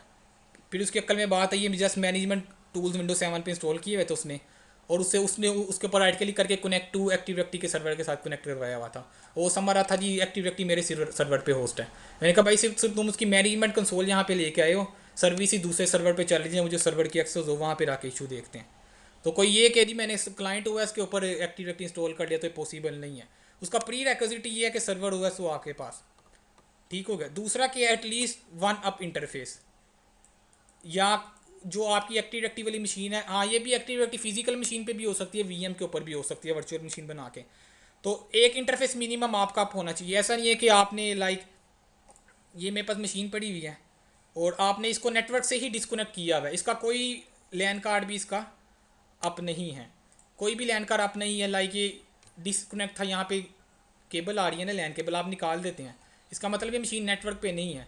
तो एक्टिव डायरेक्टरी इंस्टॉल करने के लिए उस मशीन का नेटवर्क पे होना ज़रूरी है, कम से कम उसका एक इंटरफेस अप हो। अप होने की बात कर रहा हूँ, आईपी की बात नहीं कर रहा यहाँ पे। यहाँ अप करके यहाँ पे एक लैन केबल आप क्या कर दें, लगा दें, एक इंटरफेस आपका अप फॉर्म में आ जाए। अगर आपके पास फिजिकल नेटवर्क अवेलेबल नहीं है तो आपको पता होगा डिवाइस मैनेजर में जाके एक लूपबैक अडॉप्टर इंस्टॉल कर ले। लूपबैक से यहाँ पे एक लॉजिकल अडॉप्टर आ जाएगा आपके पास, वर्चुअल अडॉप्टर, तो वो भी basically active directory basically check करती है मैं नेटवर्क पे हूँ, फिर वो एक्टिव डायरेक्टरी की सर्विसेज स्टार्ट होती हैं। अगर फिजिकल नेटवर्क आप किसी तरीके से कनेक्ट नहीं कर सकते, उसका देख लीजिए, लूपबैक अडॉप्टर आप एक कन्फिगर कर लें। सबसे इंपॉर्टेंट चीज़ है डीएनएस सर्वर, आपके नेटवर्क पे डीएनएस सर्वर भी होना चाहिए। बताऊँगा, आप डोमेन की बात कर रहे हैं, डोमेन की बात कर रहे हैं, ये बेसिकली क्या है, google.com एक डोमेन नेम है, ऐसे ही है ना। अब डोमेन नेम ने डिज़ोल्व होना है, आपको पता है google.com www.abc.com बेसिकली कुछ भी नहीं है, बैकएंड पे इनके पीछे आईपी चल रहे हैं और आईपी रेजोल्यूशन हो रही है। डीएनएस को डिटेल में आगे देखना है, तो जब भी डोमेन की बात करेंगे तो डोमेन नेम आ जाएगा। हम डोमेन क्रिएट करेंगे, उसका कोई ना कोई डोमेन नेम होगा। लाइक यहाँ पे हमारी टेक लिंक से हम क्या करते हैं, tl.com, मैं वर्क ग्रुप से उठा डोमेन इन्वायरमेंट में ले गया, डोमेन का नाम क्या रखा, tl.com। अब इस tl.com ने वर्क करना है, अब इसकी रेजोल्यूशन भी तो पीछे होगी बैकएंड पे। आगे आके बताऊंगा जब डीएनएस पढ़ेंगे, उसमें बताऊंगा कि एक्टिव डायरेक्टरी के कौन कौन से रिकॉर्ड्स हैं, ऐसी क्या चीज़ें हैं जो डीएनएस में जाके ऐड होती हैं, डीएनएस ना हो तो वर्क ही नहीं करेगी। अभी फिलहाल इतना समझे कि डोमेन नेम ने डिज़ोल्व होना है, डोमेन नेम ने डिज़ोल्व होना है तो डीएनएस चाहिए। अगर डीएनएस नहीं है तो डोमेन नेम डिज़ोल्व ही नहीं हो सकता, ठीक हो गया। तो डीएनएस का होना लाजमी है आपके नेटवर्क पे, मिनिमम एक, आप 2 3 4 5 7 10 डीएनएस सर्वर लगाए लोड बैलेंसिंग के लिए, फेल ओवर के लिए। दूसरा आपकी जो पार्टीशन है वो तब होती ही एनटीएफएस पे सारे कार्ड हैं। तो ये प्री रिक्विजिट हैं इसके। तो कोई पूछे एक्टिविटी के प्री रिक्विजिट क्या, आपने कह देना सर्वर ओएस होना चाहिए, डीएनएस के। और एक्टिविटी में जब भी इशू आए तो सबसे पहले किसको देखना है, डीएनएस सर्वर। डीएनएस पे मैं बार बार फोकस करूँगा, एक्टिव डायरेक्टरी डीएनएस डिपेंडेंट है, जबकि डीएनएस एक्टिव डायरेक्टरी डिपेंडेंट नहीं है। एक्टिव डायरेक्टरी डीएनएस के बगैर काम नहीं कर सकती, जबकि डीएनएस एक्टिव डायरेक्टरी के बगैर वर्क कर जाता है। तो जब भी एक्टिव डायरेक्टरी इंस्टॉल करेंगे डीएनएस भी इंस्टॉल करना पड़ेगा। आपके नेटवर्क पे डीएनएस पहले से होना चाहिए, अगर नहीं है तो एक्टिव डायरेक्टरी जब भी इंस्टॉल करें साथ ही डीएनएस भी इंस्टॉल कर लें। अब आगे चलते हैं, इसके लॉजिकल कॉन्सेप्ट को ये थोड़ी थोड़ी सी टर्म्स में क्लियर करूँगा, बाकी करेंगे कल, क्योंकि मैं कह रहा हूँ ऊपर से ही ना गुजर जाए कुछ। फिलहाल प्री रिक्विजिट क्लियर हो गया आपको। अब ये टर्मिनोलॉजीज क्लियर करनी है आपने, ठीक है। इससे पहले डोमेन कंट्रोलर का बताता चलूँ आपको। डोमेन कंट्रोलर क्या होता है,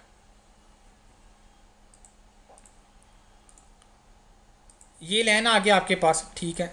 डोमेन कंट्रोलर भी बड़ा इंपॉर्टेंट क्वेश्चन है, आपसे पूछा रहता है इंटरव्यू में, what is domain controller.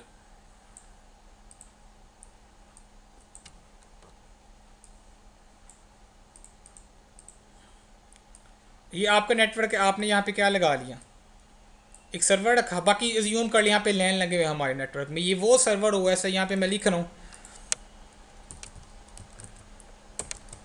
Server OS, यहाँ पे कर दिया। हमारे केस में कौन सा है, 2012 R2 हम पर है, सर्वर 2012 R2 ऑपरेटिंग सिस्टम आ गया आपके पास।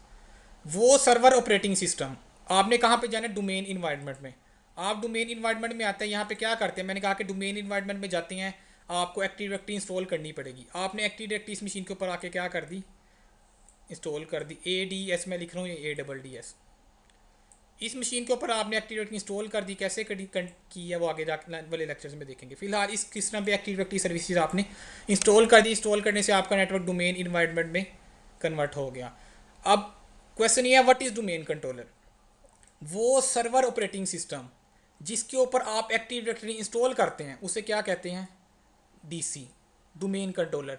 इंटरव्यू में ये भी ना शायद कोई कहे डोमेन कंट्रोलर क्या, okay what is DC, domain controller.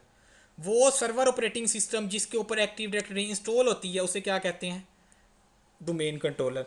A domain controller is a window server operating system that runs active directory domain services. Clear हो गया, वो सर्वर ऑपरेटिंग सिस्टम जिसके ऊपर एक्टिव डायरेक्टरी की सर्विसेज चल रही है उसे डोमेन कंट्रोलर कह देंगे। ऐसे ही समझ ले, डोमेन क्या बेसिकली एक लॉजिकल सिक्योर बाउंड्री है, मैंने बताया। और डोमेन कंट्रोलर क्या, वो सर्वर जिसके ऊपर एक्टिव डायरेक्टरी चल रही है। अज्यूम करें पाकिस्तान है, पाकिस्तान के एक सिक्योर बाउंड्री है, एक बाउंड्री एक रेंज है। पाकिस्तान ने किया है बेसिकली, इसको कंसीडर करे एक डोमेन की तरह है ये। और जो पाकिस्तान को जो कंट्रोल करेगा, जो बंदा पाकिस्तान का प्राइम मिनिस्टर है, वो डोमेन कंट्रोलर है। बेसिकली डोमेन कंट्रोलर पूरी डोमेन को कंट्रोल करेगा। आपने डोमेन कंट्रोलर इंस्टॉल किया, डोमेन कंट्रोलर इंस्टॉल करते ही आपके नेटवर्क पे ये लॉजिकल बाउंड्री क्या होगी, क्रिएट हो जाएगी। ये एक्टिव डायरेक्टरी चल रही है आपके नेटवर्क में, जिस मशीन के ऊपर एक्टिव डायरेक्टरी इंस्टॉल है उसे डोमेन कंट्रोलर कहेंगे। डोमेन कंट्रोलर के एक्टिव डायरेक्टरी के इंस्टॉल करते साथ ही ये क्या आ गया आपके पास, लॉजिकल सिक्योर बाउंड्री आ गई, जिसे मैं क्या कहता हूँ, डोमेन। अब इस पूरी की पूरी डोमेन को मैंने मैनेज करना है। मैनेज करने के लिए एक चीज़ को जब मैनेज करना हो, पाकिस्तान को मैनेज करना है, आपने चलाना है इसको, उसका कोई ना कोई कंट्रोलर भी होगा, प्राइम मिनिस्टर जो पूरी की पूरी डोमेन को कंट्रोल कर रहा है। इसी तरह डोमेन कंट्रोलर क्या आपका प्राइम मिनिस्टर है, जो क्या करेगा, इस पूरी की पूरी लॉजिकल सिक्योर बाउंड्री को कंट्रोल कर रहा है। किस तरह कंट्रोल करेगा, कैसे करेगा, ये आने वाले लेक्चर्स में आगे देखना है। फिलहाल वो सर्वर ऑपरेटिंग सिस्टम जिसके ऊपर एक्टिव डायरेक्टरी चल रही है उसे डोमेन कंट्रोलर कहते हैं। डोमेन कंट्रोलर क्या है, पूरी की पूरी हमारी जो लॉजिकल सिक्योर बाउंड्री बनी है, मैंने बताया लॉजिकल कॉन्सेप्ट है, ये खुद अपने माइंड में बनाने हैं आपने। डोमेन कंट्रोलर पूरी हमारी डोमेन को कंट्रोल कर रहा होगा। और आप एक बात रखिए, जिसका प्राइम मिनिस्टर पाकिस्तान का कुछ अरसे के लिए बाहर चला जाता है तो बैकेंड पे उसके क्या होता है, इसका मतलब ये है कि कंट्री में कोई प्राइम मिनिस्टर नहीं होगा, ऐसा नहीं होता। एक एक्टिंग प्राइम मिनिस्टर होता है जो क्या करता है, अगर मेन प्राइम मिनिस्टर कंपनी का चला गया, कंपनी का सॉरी कह रहा हूँ, पाकिस्तान का चला गया, किसी कंपनी का प्राइम मिनिस्टर चला गया बाहर, तो बैकेंड पे एक एक्टिंग प्राइम मिनिस्टर होता है जो उसकी रिस्पॉन्सिबिलिटीज़ क्या कर रहा होता है, पूरी कर रहा होता है। तो आपके नेटवर्क में एक डोमेन है, एक डोमेन के अंदर ज़रूरी नहीं है एक डोमेन कंट्रोलर हो, ये आपका मेन प्राइम मिनिस्टर हो गया। इन केस के इशू आने के केस में आप यहाँ पे क्या करें, ये रेड कलर में मैं बना रहा हूँ, यहाँ पे एक और डोमेन कंट्रोलर लगा दें। एक ही डोमेन के अंदर मल्टीपल डोमेन कंट्रोलर आपके हो सकते हैं, लेकिन एक टाइम पे एक्टिंग डोमेन कंट्रोलर क्या होगा, आपका जो मेन सर्विसेज प्रोवाइड कर रहा होगा वो एक ही होगा। ये क्या करेगा, आपका बैकअप के तौर पे काम करेगा। इन केस ये पाकिस्तान का प्राइम मिनिस्टर बाहर जाता है, मर जाता है, ठीक है, तो बाहर क्या होगा, बैकएंड पे जो एक्टिंग प्राइम मिनिस्टर हो सकता है उसको एक्टिव कर दें वो, भाई अब से तुम मेन प्राइम मिनिस्टर हो। इसी तरह का ये डेड हो जाता है। तो एक हमारे नेटवर्क में एक डोमेन कंट्रोलर होगा, ये बैकअप के तौर पर बी यहाँ पे लिखा, उसका मतलब बैकअप के तौर पर है। तो ये क्या कर होगा हमारे नेटवर्क को, अब ये कंट्रोल करेगा। तो अभी ये याद रखना, एक मशीन के अंदर, एक डोमेन के अंदर मल्टीपल डोमेन कंट्रोलर भी हो सकते हैं। डोमेन टू कंट्रोलर क्या है, हो सकता है इसके ऊपर भी एक्टिव डायरेक्टरी इंस्टॉल हो, इसके ऊपर भी एक्टिव डायरेक्टरी इंस्टॉल हो। हमने सारी लैब बाकायदा करके देखनी है, ये हवाई बातें नहीं। हमें ये वाला सर्वर भी लगाना है, बैकअप सर्वर भी लगाना है, फिर इसको हमने डेड करना है, हमने देखना ये सर्विस देता है कि नहीं। तो ऐसी को क्या चेंज करनी पड़ेगी, कोई क्या कन्फिगरेशन करनी पड़ेगी कि ये मेरा एक्टिंग प्राइम मिनिस्टर से मेन प्राइम मिनिस्टर बन जाए। ठीक है, अगर मेन प्राइम मिनिस्टर डेड हो गया, ये एक्टिंग ना है, अब ये हेड कार्ड है, यही लीड कर रहा है सब कुछ, पूरी डोमेन को। तो डोमेन कंट्रोलर की क्लियर होगी ये बात आपको।